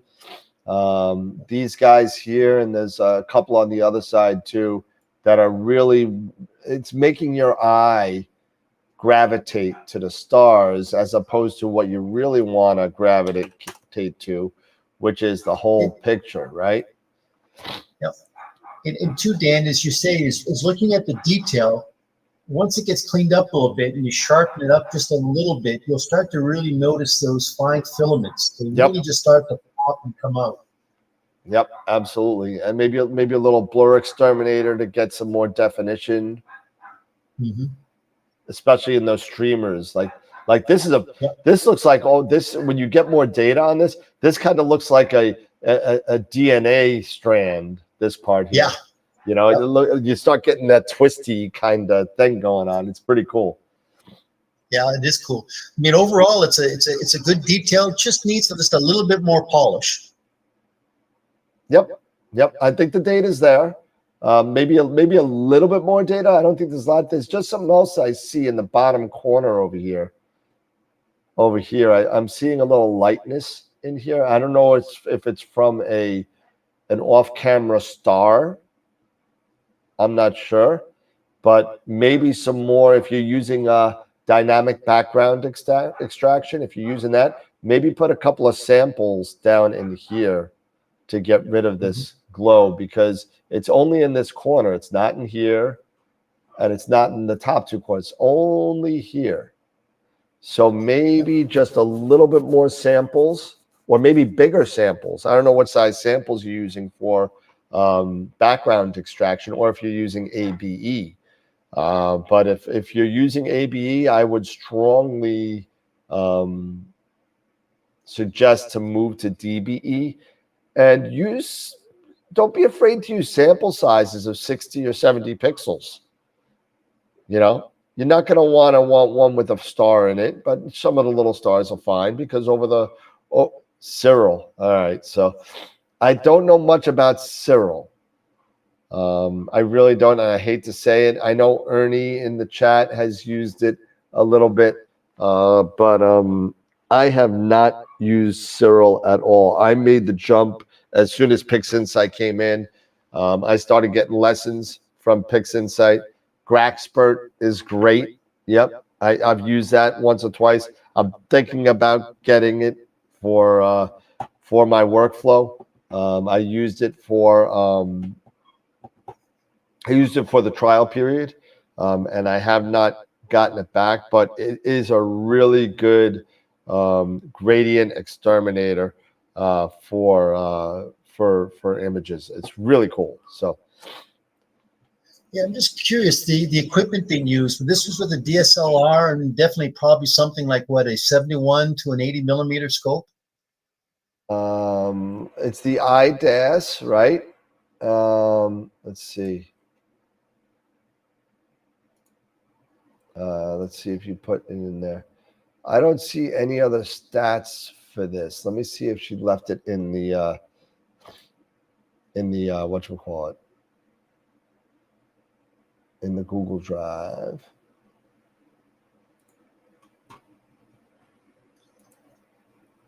To be able to get used to the Western, she probably has to have a very wide field of view, so you can definitely see that. Yeah, it's definitely got to be a wide field of view. I would say probably like a Red Cat or smaller. You know, there's nothing really in the chat. Apertura 60 millimeter looks like. Is that what she posted there in the chat? Let's see. Okay, so the 294 MC Pro and an Apertura 60. So. Yep, 60. Yep. So just a little bit tighter than a Red Cat. So, but it's a great scope. So, you know, what was the integration time on that? Just so you know. Shooting my soul. We'll swallow your soul. We'll swallow your soul. Yeah, let us know what kind of time you put into this, Jackie. Yep. Just curious. Yep. About 2.5 hours. And a little bit more polish, and that thing will definitely, this image will pop. Yeah, I just love the NBZ on these bicolor images, because you put another 5 hours in this, Jackie, or you know, say you'll get up to 10 hours, and you are gonna love this thing. You're gonna love it. Yep. If you don't love it now. Yeah, well, Bortle 8, so what? It doesn't matter. I'm in Bortle 8. Trust me, you're gonna get some good shots with that. Yeah, even though it's a doublet, that's fine as long as you have no chromatic aberration. The only thing I might even suggest, if you wanted to take it one step further, right? Take that 294 MC, right? And have you noticed that with any narrow band, whether it's a dual band, tri-band, quad, whatever, it totally blanches the color of the stars, right? It totally blanches it, right? So that being said, take that filter out of there, right? And then maybe put in, instead of that filter, put in a UVIR cut or something like that, and just get some RGB data in there only for star color, and put the nice color stars in there. You know, place it right over those stars. Be so much easy. So, yeah, that's awesome. That's great. Oh, you got a C star. Huh? I thought it said I got to see my star today. So I was like, oh man, you did not buy one of those things from the catalog, did you? But that is the biggest ripoff ever. And I have one. My dad bought it for me when I was 16 years old. He bought me a star. Yeah, that was the biggest con I ever came across. Yeah, Remember that? some 14th magnitude star in Boötes. Yeah. So I'll eventually take a picture of it and put it up there. But I still have the map. It came with a map and a certificate of authenticity and everything. So it's authentic. You have spent $79 on something you'll never own. It really. That's funny. Yeah. All right. It's funny. We were just talking about that this morning over coffee. What, the star? Yeah, but remember, you used to be on the back of those comic books along with the sea monkeys.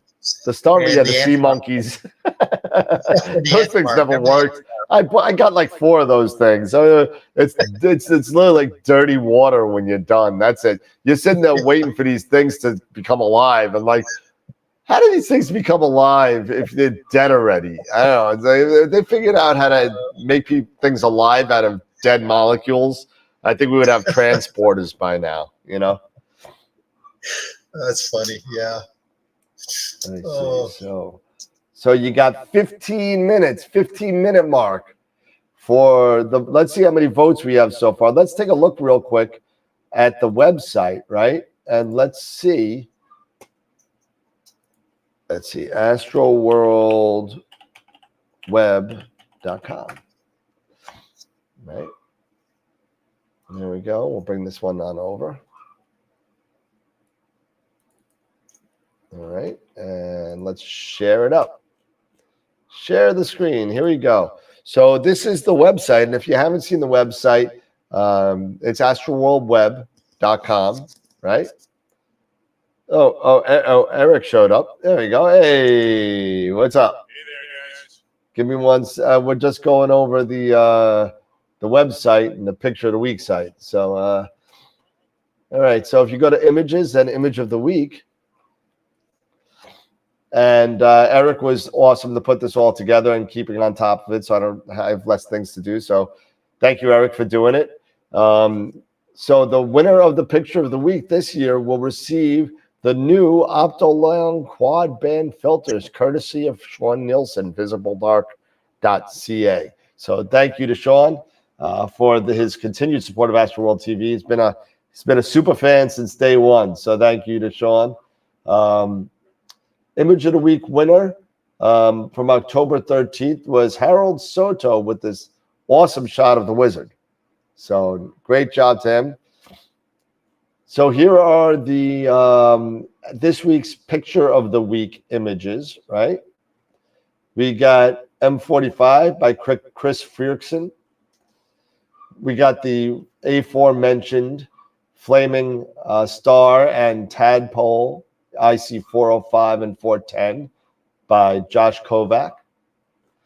Then we got a Heart Nebula by Jason Pellegrini, aka Star Lancer. Soul Nebula by Tom Peter. And Cocoon Nebula by the newest member of the group, I think, Scott Schneider, who has got, I think, 1 win somewhere. I've noticed the name, but nice shot of the Cocoon Nebula there. Really cool. And then tonight also is the picture of the month. And you got 12 minutes left. 12 minutes, everybody. So here is the first image by Greg Meyer, NGC 6820. Then we got Jason Pellegrini, The Veil. And then we got the Western Veil, Billy Beckett. The Dark Shark by Josh. And An Eastern Veil by Dave. And we got 62 votes so far on that. So 62 votes on that. And 41 votes on the picture of the week. So pretty cool there. And I'm wondering if I have this set up right for the 3-up. And of course I do not. So give me 1 second. Because I wasn't expecting a 3-up. So let's see. Peter, there we go. And then the 3-up titles. Where are you? 3-up titles, Dan, Eric, and Peter Title New. There we go. And now we could do the 3-up, and bam, there we go. And the names are right. Hey, there's Eric.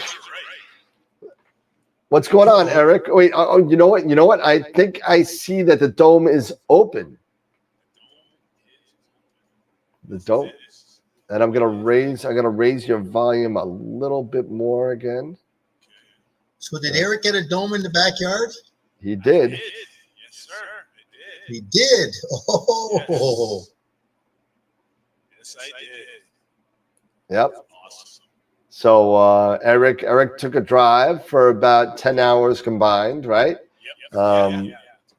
And dragged a U-Haul and his family down to pick up a dome, and drove it back up to his hometown outside of Chicago. And now he's I don't see, he might be hiding it. I don't see the bucket behind you. I took them all down. Yeah, I took them all down now, so I can get anything. So I am actually, I'm actually on Nina, so I'm going to try Nina today. So I haven't even gotten started. I did a quick autofocus. Okay. But other than that, and got everything cooled down. So now it's just a matter of maybe slowing and then making sure everything is right and see what happens. So I think I can find a way to share the screen here. So give me just so before I get the image going, I will go ahead and do that. So we still got a few minutes before we do the image of the week. We got 9 minutes. 9 minutes. 9 times. Yes. Eric's audio is echoing. Yeah. It's the dog that's echoing. Let me mute me.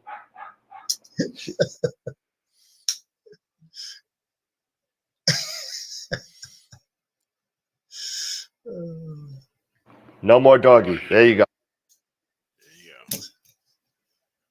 So Jen just got into her car now from the flight for a 5:47 scheduled takeoff from Charlotte.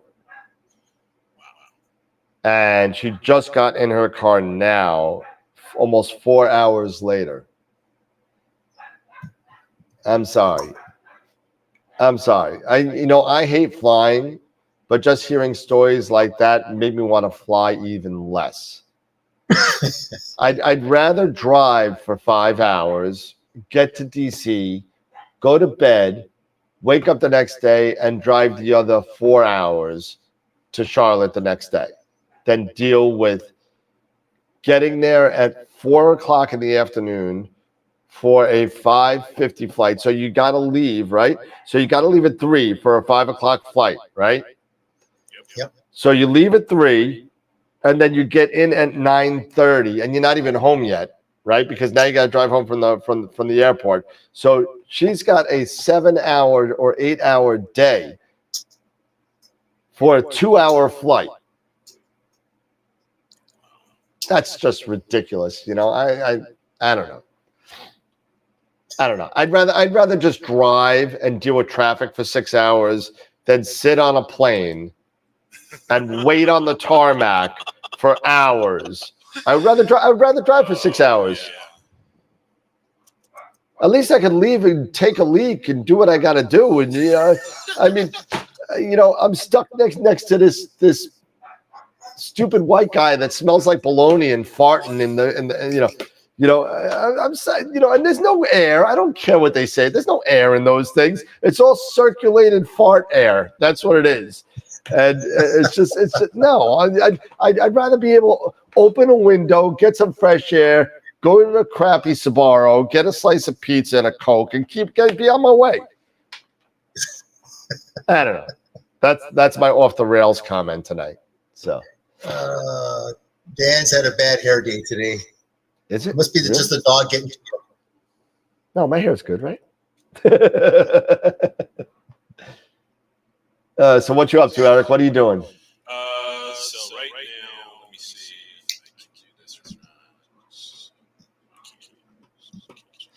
Dan, you look marvelous. You look fantastic. You look marvelous. You look good.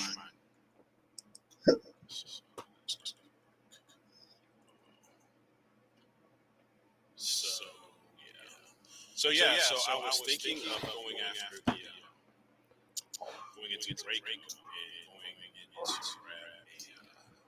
another Dark Nebula here. Ooh. So, I was thinking they don't classify it as Dark Nebula, but it's classified more of at least the area is considered. It's in Lynn and Bright Nebula catalog. LBN, okay. LBN 406. Okay. So for me, it's just something because I'm actually using the iPad finally.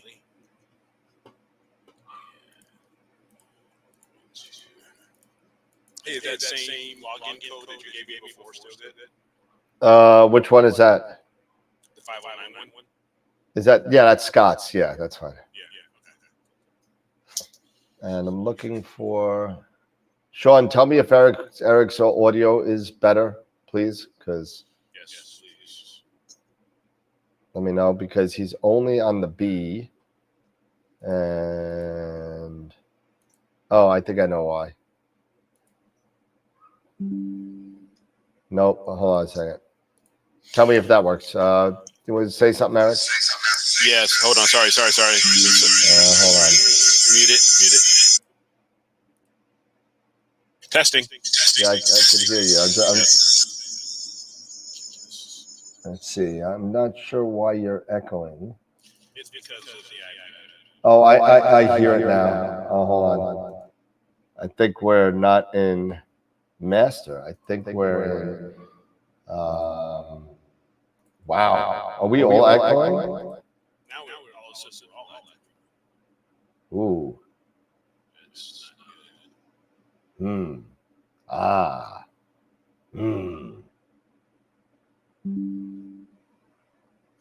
Wow. Okay. We're gonna have to do some testing on the show because I believe that's that. Hold on. I think that I know why. Tell me if that worked. I think I kind of testing. did. I think you may got it. You may have it now. Let me know if that worked, everybody, please. Yeah. Sorry about that. No, it's just you know what? It's the damn bugs that I got. But I don't hear any echoing on there, so I think we're fine. Yeah, just let me know if that worked. Seems better. All right, let's. Yep, seems Chris I can't hear anybody. Sounding way better. All right, yeah, okay. I think I was doubling up on everybody's audio, so oops. I think Peter also is double. Okay, let me try that too. Pete, say something real quick. Say something, Pete. Say hello, Pete. Pete? Pete, are you there? I just saw him moving. So I said, He's there. Pete, say something. hey, Pete, can you say something? Open your mouth. Open. I don't think Pete. he can hear all of a sudden. Say something. Yeah, he is. There There he goes.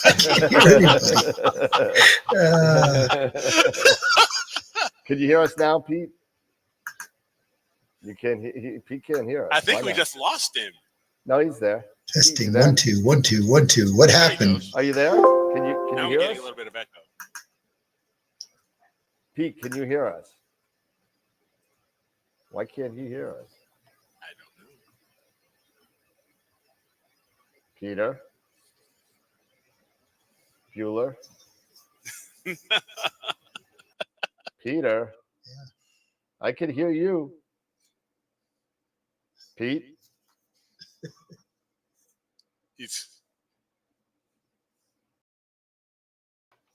Pete. I don't know what he did. I don't know what you did, Pete. It wasn't me.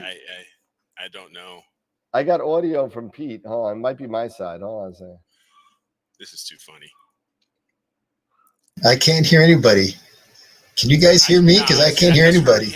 I just heard him. Pete, can you hear us? Can you hear us, Pete? This is funny. This is. I know. This is funny. Live.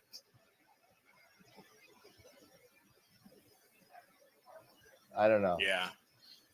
Yeah, I don't think he can hear us. I don't know why. Can everybody? You guys can hear us. 'Cause Right? I heard Pete. I'll sign out. I'll see you guys later. No, we can hear you. No, we can hear you. We It's can hear you. you. It's your speaker. We can hear you. You can speak. We can hear you.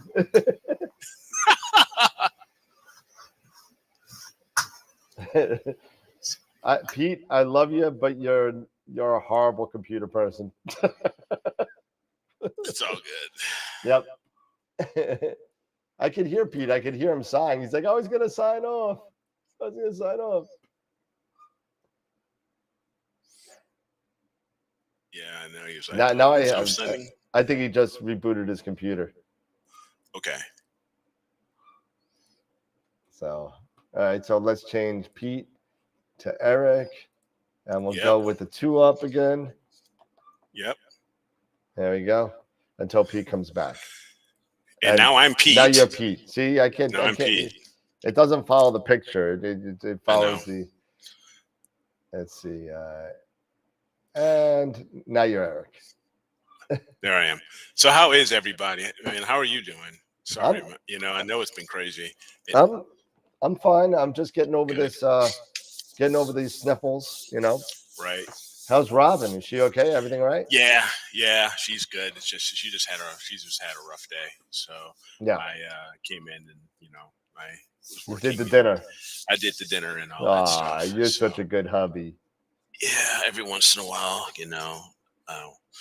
I can be that good. Every once in a while, I can do that.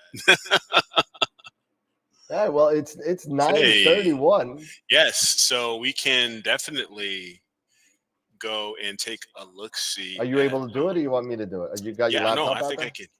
Yeah, I've got my laptop here. Okay, cool. So let me just share my screen.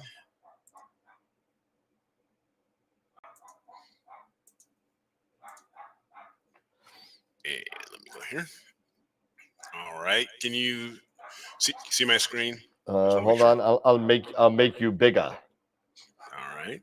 There you go, Eric Watson. Let me turn off all this stuff. There we Very go. good. So we have what do we got going first, Eric? What do we got? So what we're gonna go first is image of the week. We're gonna go for image of the week. Right now we have had 44 votes, which is awesome. Nice. Almost at that 50. We'd love to get it at about 50. So but let's see, because I know you went through. We went through the pictures, images. Yeah. So who is the winner? Scott All right. Schneider. All right. The Scott new guy Schneider. with 26 votes. Yes. Congratulations, Scott. Nice, Scott. Congrats, man. Congrats. That is awesome. So let's go back now and picture of the month, image of the month. Right? We're upgrading. Image of the month. We're upgrading our vocabulary from pictures to images. Images. So here we are. Image of the month. We had 62 votes. Rock and roll. And the winner is Greg Meyer. All right. Well, NGC 6820. Well, hold on. But hold on, yeah. But then he Greg already won a picture of the month, I believe. Okay. Well, coming in second place is Billy Beckett. There you go. For his, I believe that's the Eastern Veil. I believe you're right. 6960. I believe 6960. Yep. Yes, with 18 votes. So it was a close race, but So let me see. So I believe Greg already won. Yeah, Greg won in July for his Lagoon. Okay. So by rule, Billy Beckett did not win one yet. So Billy, congratulations, man. Congratulations, sir. There you go. 6960. Yes. I will get that set up and updated and added into the gallery. do that, as well as our image of the week winner. I would get that up on the website, nice and big, but great stuff. So congratulations. Yeah. So if you want to see it real quick, here's Billy's. Yep. Congratulations, Billy. I believe that's a first for Billy for Picture of the Month. Yes. I believe that's a first. Yes, man. for the Vale Nebula, for the West Vale Nebula. So congratulations. Very nice. Congrats, Billy, if you're still in the chat. Congrats. Yes. Congratulations. That is awesome. Have you cooked in the pod yet?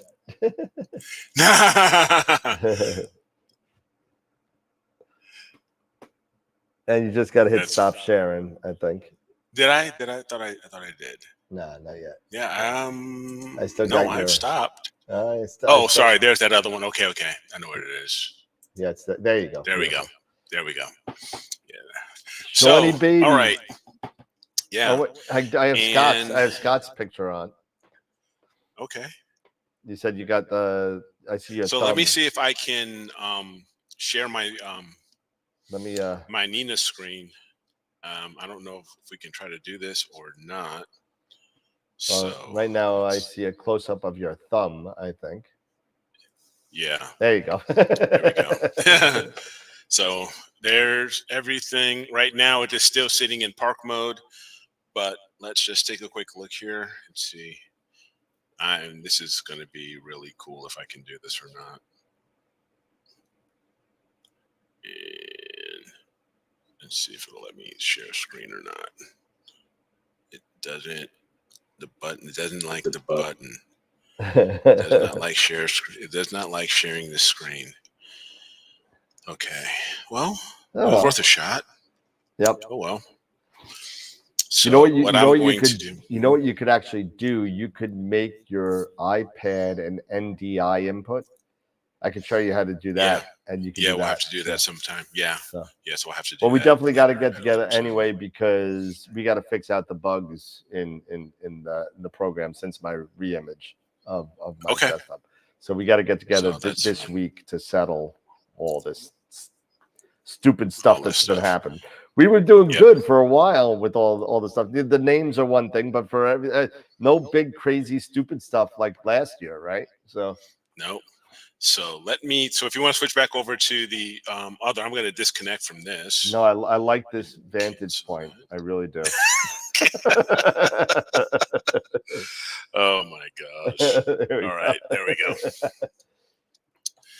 Awesome. So yeah, and let me see here, if I can go that way. No, I'm not. No, Greg. Hey, listen. You're doing great, man. So congratulations on that. You're number one winner again, Billy. Great picture as well. So I mean, awesome job to everybody. Really good job. You know what? I just don't think that's a fair way to do things, to be honest with you, because it's like if no offense, whoever's out there that has had multiple or 3 or 4 pictures of the month, if it turns out to be a one person deal, then it doesn't turn out to be a community calendar. It turns out to be a one person show, which is something that we don't want to do. We want to give everyone a shot at winning, and moving for that. And it's moving. We are moving. We are moving. It's moving. We are moving. We are moving. We are moving. We are moving. So we're gonna go for LBN 406 here. We're it's too bad I can't share the screen here. Yeah, you'd have to put it to the camera. Yep. Which would not be good. Here. Yeah, and let me. Unless if you could remote desktop into your iPad. Yeah, that's what I'm. Yeah. I'm gonna try this. Let me see here. I just want to check something out here. And no, that's still not what I want.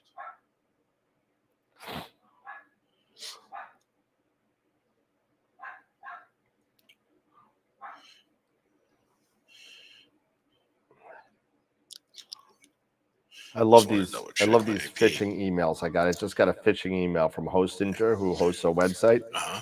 It says your domain connection is about to expire in 2 days. How to renew, blah blah blah, to send your $10 to, and the email that it comes from is hi@bourgeoisbus.co.uk. Yeah, I'll give you my $10. No problem. Sure. Yeah. Oh, Billy's on. Billy's on. Yeah. All right. Congratulations, Billy.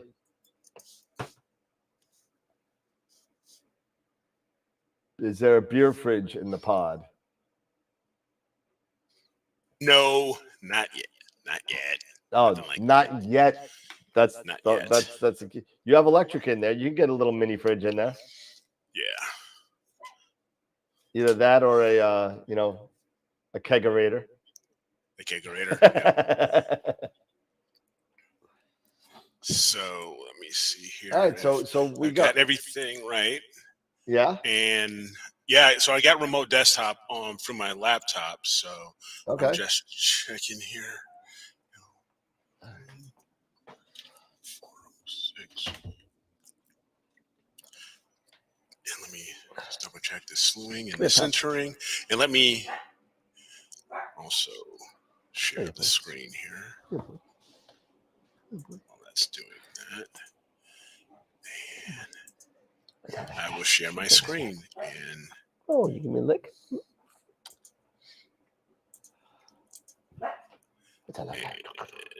It'll peeing on me, right? Okay. Okay. All right. So let's see what we got here. Let me make you bigger. Okay. And so is that a live shot? It's already. No. This is the preview. I was doing the framing and centering. But is that a live shot that you took? Yeah. So let me go back here. Dude, holy crap! Look at all those satellites. And I saw 3 satellites. Oh no! That was the preview from Nina. That was Nina's preview from the Sky Survey. Oh, okay. I thought that was a picture. That was the Sky Survey. No. That was just the Sky Survey. And let me switch over to Luminance here. And so I believe now that I'm centered and everything, I can go to framing here, and is it sequencer? And this is going to be a broadband DSO target. And Sean is telling me there's a question in the chat. Yes. Can you remote desktop from an iPad to a Windows 11 PC? There are apps. I'm because this is a Windows 11. The Melee is a Windows 11, and I was doing remote desktop on the iPad. Yeah, so you could download something called RD Client, Remote Desktop Client. It's a little red icon with 2 arrows on it. Looks like the Team Viewer kind of thing, but it's red. Yep. You could do that. You put in your IP address, whether it's a local or a global. It's probably going to be local. I go from my phone. As a matter of fact, I probably have it right here. RD. Yeah, there it is. So RD Client is right there, and it has all my PCs that I can log into. And all I do is click on it, and it goes right to the IP address. And you could use it to your Eagle. You could use it to your. You can't do a ASI Air because you can't log into the IP address of the ASI Air. You'll need the app for that. But any other Windows PC, whether it be an Eagle or a mini PC, you could absolutely remote desktop into it from an iPad, iPhone. I think even Google, the Play Store, has RG Client as well. So okay. VNC Viewer also as well works. Yes, exactly, Ernie. You can. And so right now, and I got to go to my start sequence, and that one needs to be added here. It's RD as in dog, RD. Yes. Remote desktop. Romeo Delta. Okay, so do heater Start on. well, wait all time. right. So Unpark scope. the Wait dew for heater is time. on. Wait for time, nautical dusk. That's all good. I have the And nautical coordinates. dusk was like 2 hours ago, so that'll just start. Yeah, right I know. off. So no, yeah, just we'll telling the kick people. I know off. you know that. I'm Okay, just telling sorry. the people. Yep. I know you know that. have- You're not as dumb as you look. Slew, center, rotate, run autofocus. Prior to this, what I want to double check is determining my rotation. So let it go ahead and expose. So this is doing a And- rotation. It's judging that against where you're actually at right now, right? Correct. Yes. So now let me ask you a question. Why would you bother doing that? Because I want to see where I am as far as my sensor, and as you can see, it's a hair off from the center of the image here. Right, but if you're doing a slew center rotate, it's going to do that automatically for you. Yes, but I only have a manual rotator. But still, you set Nina as a manual rotator. Did I do that? So yes, you go you under can. equipment. Yeah, so we go under equipment And then go under rotator and set. Oh, you're set. And turn it on though. Yeah, yes. so yeah, I gotta turn it on. You still have to turn on the manual rotator. Disconnect. Disconnect. No, Oh, just it's already cancel. on. It's already on. Cancel. It's already on. Yeah, so you do have to turn on the manual rotator so it knows if you're doing a slew center rotate that you have one. It's not you're now turning on the rotator, but you got to tell Nina that you have one there. So what it'll do is it'll slew center, and then it'll judge your angle, and it'll say move it 12 degrees anti-clockwise or 12 degrees counterclock, regular clockwise, and then you just do it. And so you don't have to do that every time. It'll do it for you. It's not like the ASI Air where you got to kind of go in there and kind of get those numbers. This will actually do it for you. Yeah. Okay, so that is all there. Yep. And autofocus. I haven't used PhD2 guiding in a while. I've been always using the ASI Air, so I'm actually going to have it calibrate. Right. We have restore guiding for my triggers, my loop until nautical dawn, which is, according to this, 6:13. Holy cow. So it's like 9.5 hours of imaging. That's quite a bit. We're getting darker, guys. It's awesome. All right. This is I'm doing loops. I'm doing a loop instruction, 300 seconds for luminance. Now, can you go back up a little bit to your last set of it? Yeah. So go up. Let me know when to stop. Loop until time. LRG, loop until time. Okay. Okay, go ahead. Sorry. So basically what I'm doing is I will be doing 10 exposures of luminance, blue, red, green, and blue, 300 seconds each of the luminance, and 180 seconds of the 180, RG and B. Yep. And it'll dither on every fifth frame. That's the way I have it set right now. And then from there, once it's completed, it will turn the dew heater off and warm up the camera, which I really don't care about too much, but then it'll move and park the scope for me.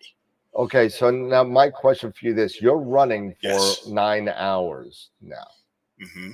Okay, so what is going to be your routine for dome movement? Right now, the way this is facing, because I'm aiming at Draco, I don't know if I have to turn it at all. Okay, because the Draco is one of those circumpolar, right? So yes. So I'm curious to see if you have. I'll be very curious myself. You know what I'm saying? Because the further you get away from the pole, Draco is really close to the pole, so you may not have to. So that being said, the further away you get from the pole, the sooner you'll have to move the dome. You know what I mean? Okay. Yep. So So you like if I was doing Orion or anything to the south, then I would definitely have to keep an eye on this and check on it to rotate the dome.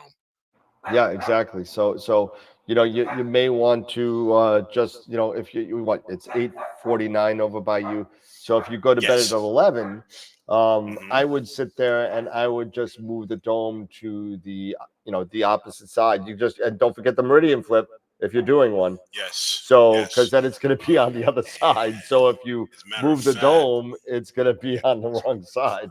So yes. So I wanted to make sure I had everything here as far as, you know, meridian flip and all that stuff. You mentioned that. So I think I should be okay. let's see what time is the meridian flip. Let's go back here. Does it say when the meridian It should. flip is? Yeah. No, it should be. Where's your global trigger? What meridian? Oh, it doesn't. Oh, okay. So just a couple of things I would do, because once you get into multiple target imaging, you're going to want to do something that's called a global trigger. Okay. Up at the top. Yeah. Up at the So top here. you take your meridian flip and throw it in a global trigger. So no matter where it is in its thing, it will automatic. No, you don't even have to. Oh, you didn't have to delete it. You could have dragged it. Yes, that's fine.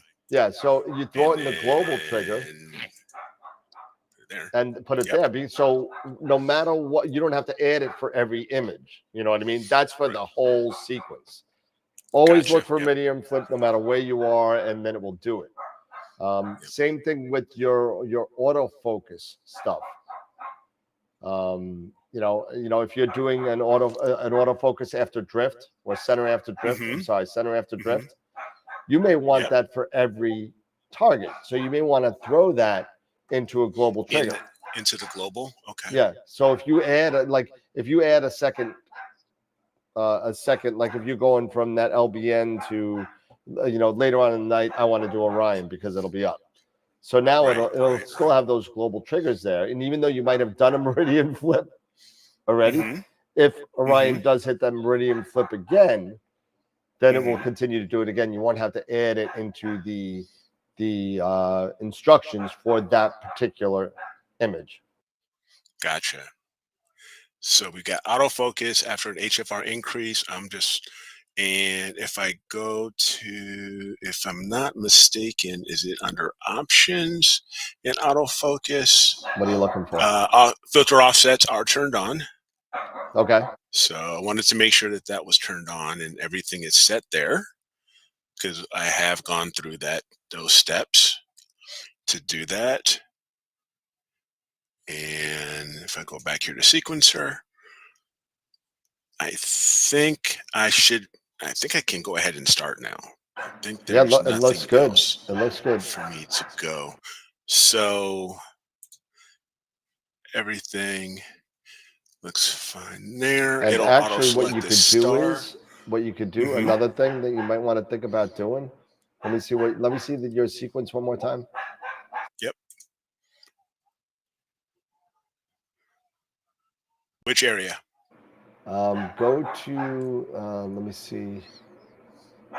Nope, you're good. Parallel. Okay, and now go down to the bottom. Okay, yeah. So your end sequence is parallel. So you could do a sequential, just so the newbies out there that haven't touched the advanced sequencer, which this is the advanced sequencer. You can set your instructions in parallel or sequential. So if you go up to your regular image sequence up top, and if you take a look where it says, nope, right there, that's fine. Go down. Oh, sorry. Okay. Can you go down? Yep, right there where it says LRGB L300. Now you see right to the left of that is it has a line of dots, right? It has a line, and what that means is that this set of sequences are done sequentially. And what that means is it will do its first smart exposure, then it will do its 10 5-minute images, then it will do the second, then it will do the third, then it will do the fourth. And based on the loop conditions, which he has right above there, right? Yep. Go on up a little bit. Okay, so there's your loop until time, loop all the way till nautical dawn at 6 in the morning, right? So it's going to do the 10, 10, 10, 10, 1, 2, 3, 10, 1, 2, 10, and 10, then 10, 10, 10, 10, 10, 10, 10. And it's going to continue to do that. It's going to do 4 sets of 10. Once it hits 6:13 and 46 seconds, right? It's going to go to the next set of instructions, which is the ASI 2600 shutdown. And in there is a parallel end of sequence instructions. And what parallel means, it's going to do all these things at the same time. It's going to turn the dew heater off. It's going to warm the camera. It's going to park the scope all at the same time. Yep. Okay. And one of the benefits to doing that is, if you're warming the camera up to whatever temperature you have it set at, you don't want that sequential because you may be waiting 20 minutes for it to warm up. Right. Exactly. You know what I mean? So, so that, and and me, what I do is because that's just me. I'm kind of crazy like this. I always rack my focuser to 0. Yeah. I rack my focuser. I leave mine alone. It depends on what, that's what I do. You know what I mean? Right. And like in part of my beginning sequence, I know where my roundabout focus is for luminance. So I know it's at step 8500. So at the beginning of my sequence, I say move focuser to 8500. Yep. So I'm close to, where it is. So, and that's just me being a little anal. You don't have to do that. But. And my last thing before I think I kick this thing off is I believe it is it general? Or is it imaging? Okay. I've got my flash drive because I just plugged my flash drive in, so I just wanted a quick look. Okay, there it is. Yep, and I use it for both ASI Air and Nina, and so those are both set. Excuse me. So I think we can fire off. All right, and it will do its thing. There we go.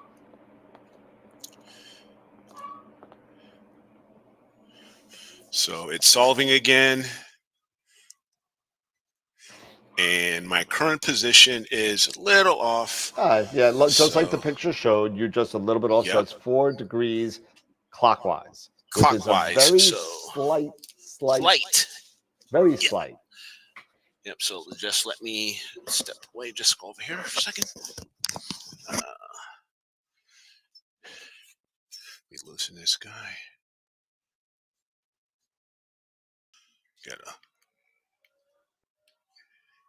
And that's a good question. Do you have to warm up your camera slowly, or can you just disconnect it and will it warm up by itself?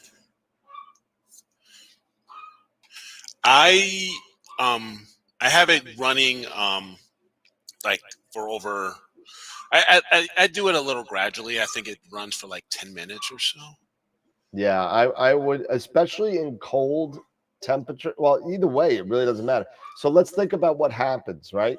The benefit to warming your camera is this. If you are really quick, if you're leaving it outside. Oh, wow. Wrong way. Yep. You went further clockwise. So if you're leaving your camera outside, you're in a dome like Eric is, there's no harm in just not warming the camera and just leaving it outside. It'll warm up gradually during the day, right? But here's the issue. What a lot of people do is when they bring their scope and they put it in their case or bring it in the house or something like that. Now let's think of what happens, right? You take a really cold camera, right? And bring it into a 70, 75 degree room, right?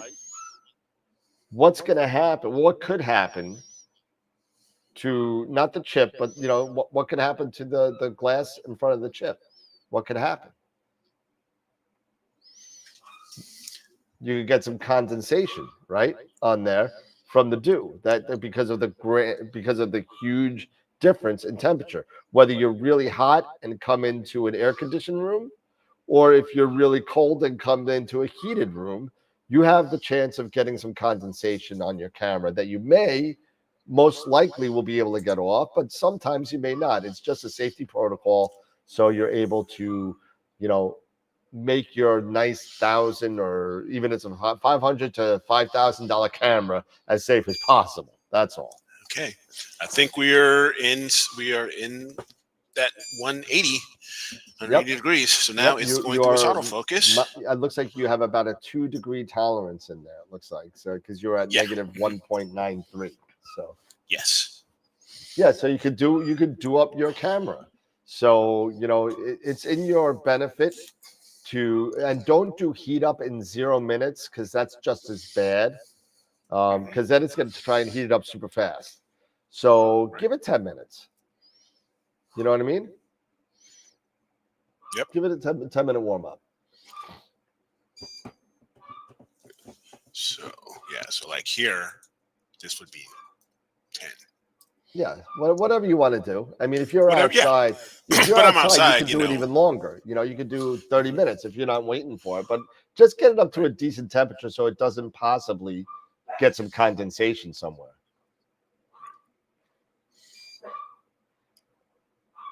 And going through that, the super autofocus, I hear the EAF beeping in the background.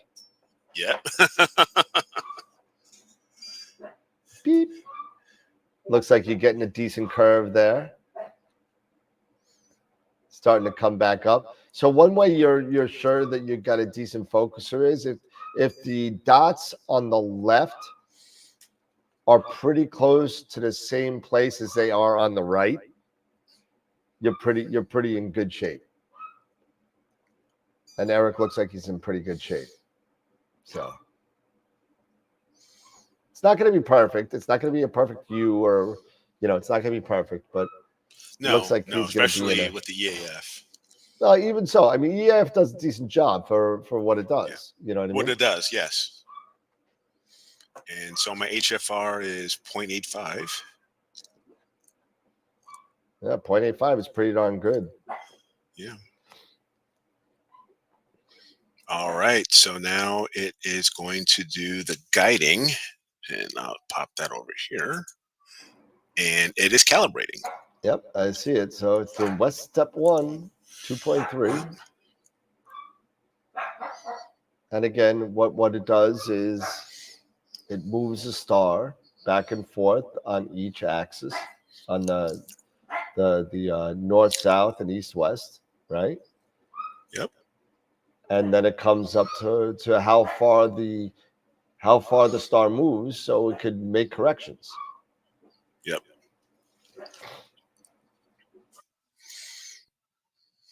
Please, Jen, come home. Now, sometimes I know a lot of people have asked me, why don't you move or slew your scope to close to that 10-degree declination? And the answer is there are times where yes, I will do that. I will slew it over to that, to be around that between 0 and 10 degrees of declination. Yep. But then there are times like this where I don't. And it does tend to work fine, even when I don't do that, when I don't do the calibration at the 10-degree or less at declination. Yeah, I agree with you, Eric. I mean, I have done both just like you. I would have my scope slew to an alt-as position of 165 degrees due south and up about 42 degrees, which would be right near the meridian. Yep. I'm sorry, the galactic equator. You'd be right in that 0 to plus 10 or 0 to minus 10, right? Right. So, but I've also found, just like you, that PhD2 guiding, especially with multi-star, if you do your calibration near your imaging area, it seems to do just fine to me. So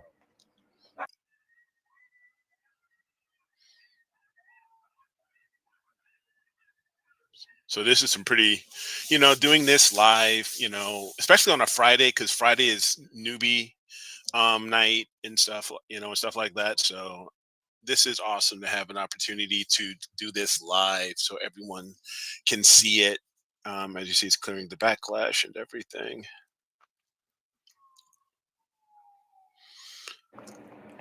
all right, so And just then, not to be a downer or anything. Yep. But Yep. I We can.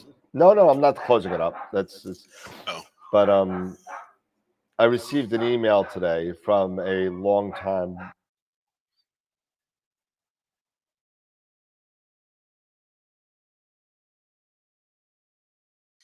Did you go silent on me all of a sudden?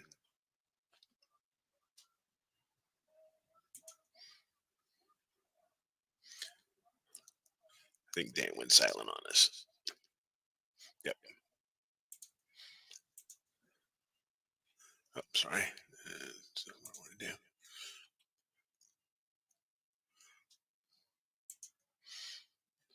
It's all right. So it's still doing its calibration, and then very soon, because as you can see right now, it's in red, which basically is telling us that it is on this step right here. And I did turn on the force calibration.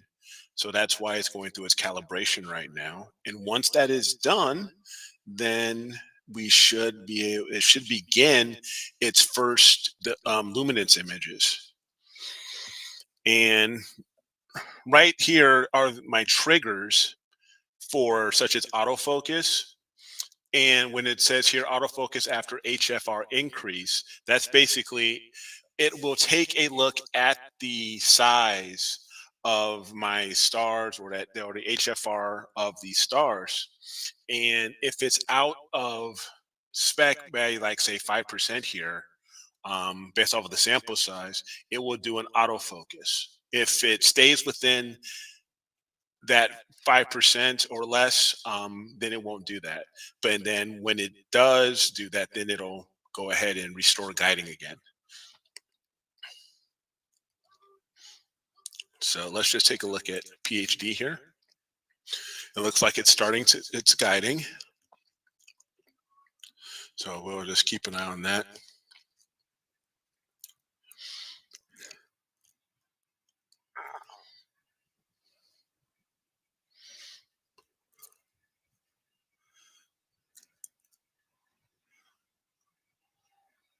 Right now it looks a little off, but it may settle down.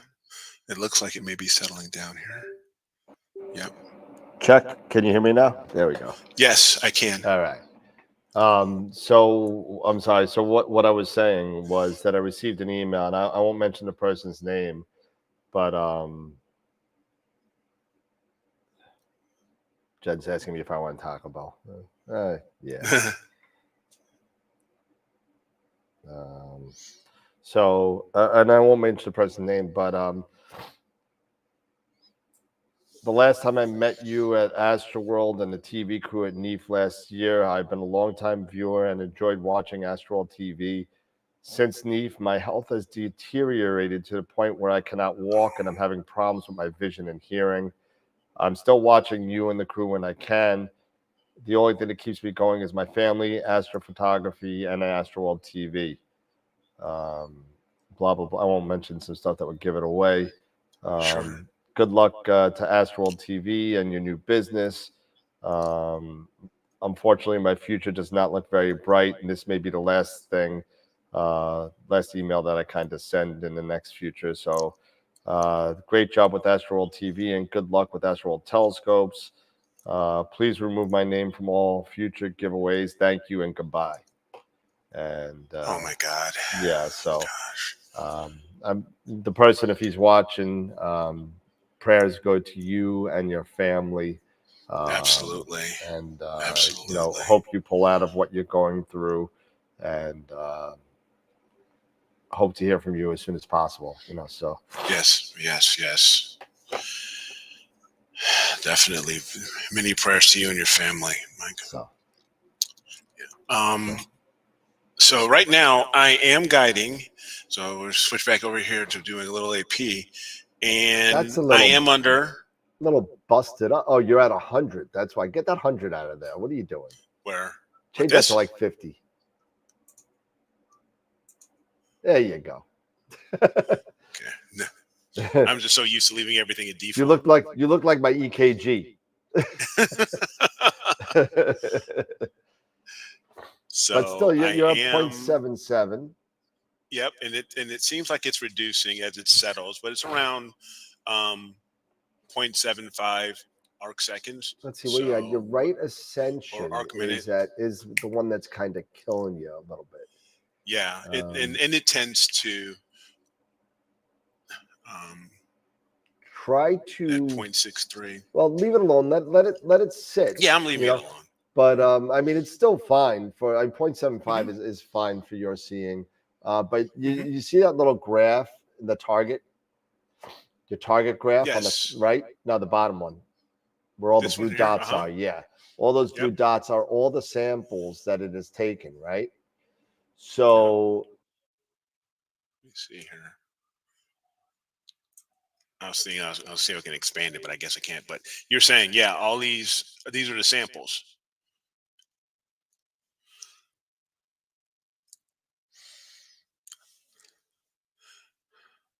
So for right now, it's staying pretty centered.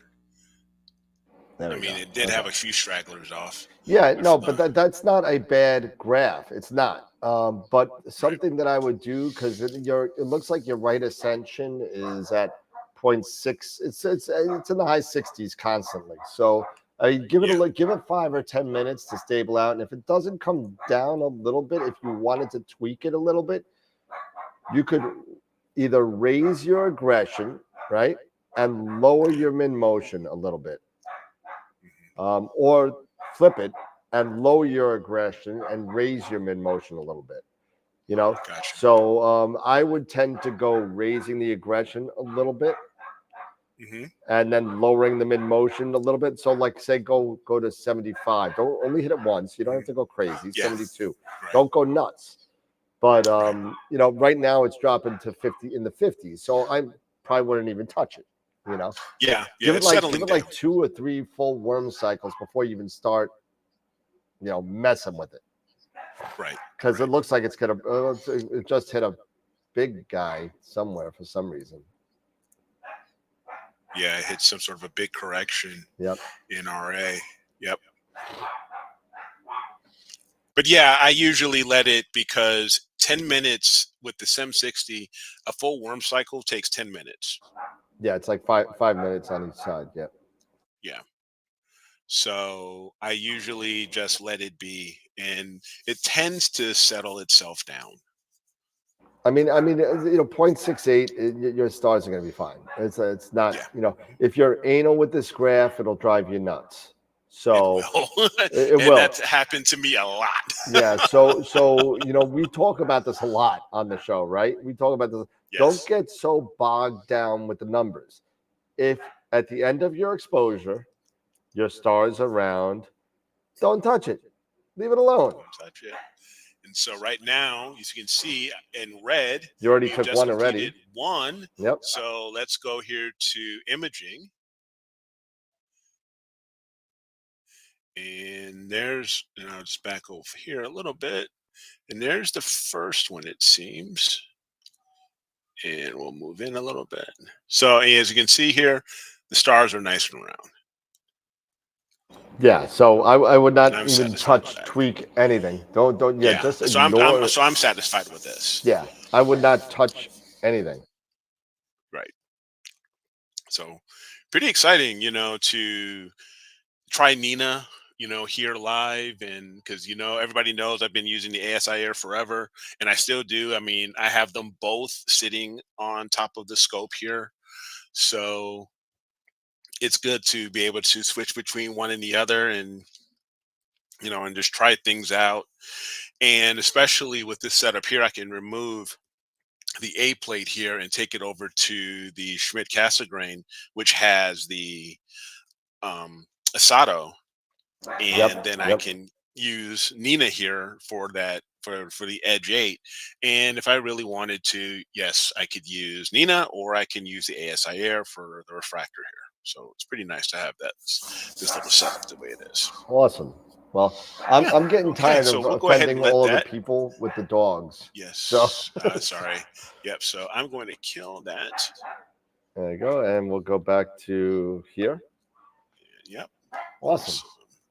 Well, I think it's time to close it up. We're at 2 hours and 15 minutes now. But I mean, listen, looking forward to seeing what you got. You know, after 9 hours of imaging. Yeah.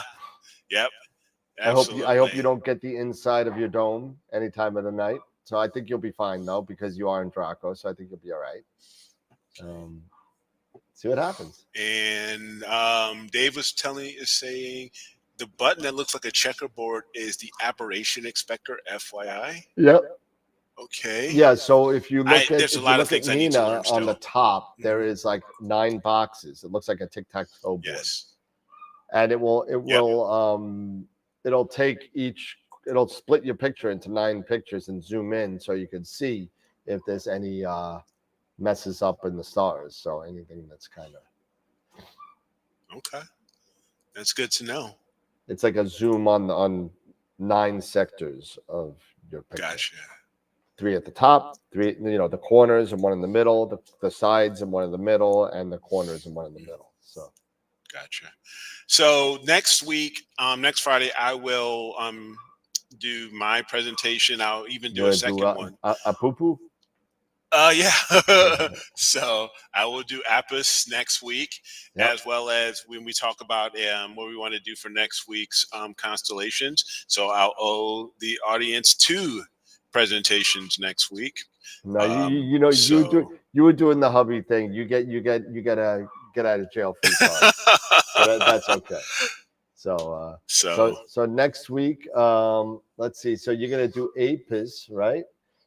Yep. And I have it already ready to go. So yeah, we'll do that one next week. All right. Since you're doing the south, I'll do another north then, and then and then the following week after that, you'll do. And everybody, listen, make your video, put it on there. There's still only 2 videos in there, and we're getting close.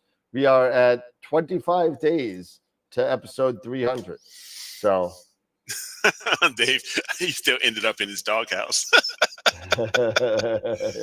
Yeah, after all the work. That's funny. I made dinner and all that other fun stuff, and look what happened. All I got with this was this crappy dome. Yeah, exactly.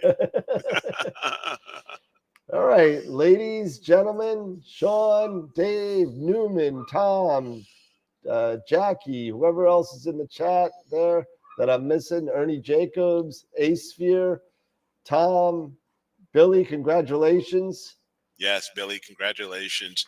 Congratulations, Dave. I mean, great work to you guys. Yep. I will be getting those images up on the website and into the image of the week, rather the month carousel tomorrow. So be on the lookout for that, as well as I will be working on getting the entry set up so you guys can enter in for next week's image of the week. Yeah. Please make your episode 300 videos. It's going to be really cool. Yes. I'm going to, Eric, I don't know. I'm going to be starting to hit the airwaves over at Scott Roberts' Global Star Party to start promoting not only episode 300, but Astropalooza in December. So awesome. So I'm going to start hitting up those airwaves, and it's going to be cool. So yeah. So right now, here I am in my red dome. It looks like, it's like DEF CON, awesome. It's like DEF CON 1 here. Oh, God. So, with all the red and everything. But it's awesome. It's absolutely awesome. Yeah, no wind. No, yeah, that's one of the great things, about having these types of structures, be it a roll off, a pod like this, having observatories. They are definitely a game changer. You can help with the wind and everything like such as that, to fight that. So and keep your guiding nice. Yep. So Absolutely. you don't have that. You don't have those things to fight. Awesome. All right. All right. Final thoughts, Mr. Eric. No, again, sorry for being late to show up, but it's all good, man. Husbandly duties call, but again, everybody, thank you for hanging out with us today or tonight, rather. Hope any of you who are new and working on Nina and working with Nina were able to pick up maybe a few little tidbits from my imaging session here.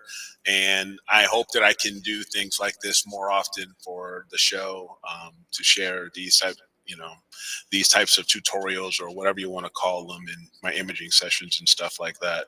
But again, have a great weekend, everybody, and clear skies. And yeah, I'll see everybody on Wednesday. Awesome. All right. So we are out of here. Another night. So we did picture of the week, picture of the month. Oh, you know what we didn't do? We didn't do the Masters of Pix Insights Friday. Oh, yeah. Better knock that out real quick. It's Friday. You people, you got to keep me on my toes here. What are you doing? You got to do the Masters of Pix Insight giveaway. Yeah. So let's see here. Let's open up the Masters of Pix Insight wheel, and we'll give away a free Masters of Pix Insight.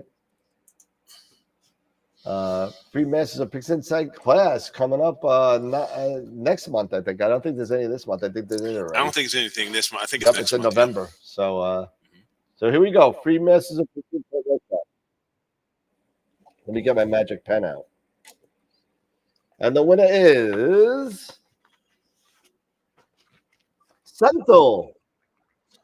All right. Senthil, MOP. There you go. I'll send that over to you too, because I gotta send last week's winner over too. I haven't done that yet either. So Senthil, MOP. I will send you the email over to Pete Proul and the guys over there, and they'll give you the access you need. So there you go. Awesome.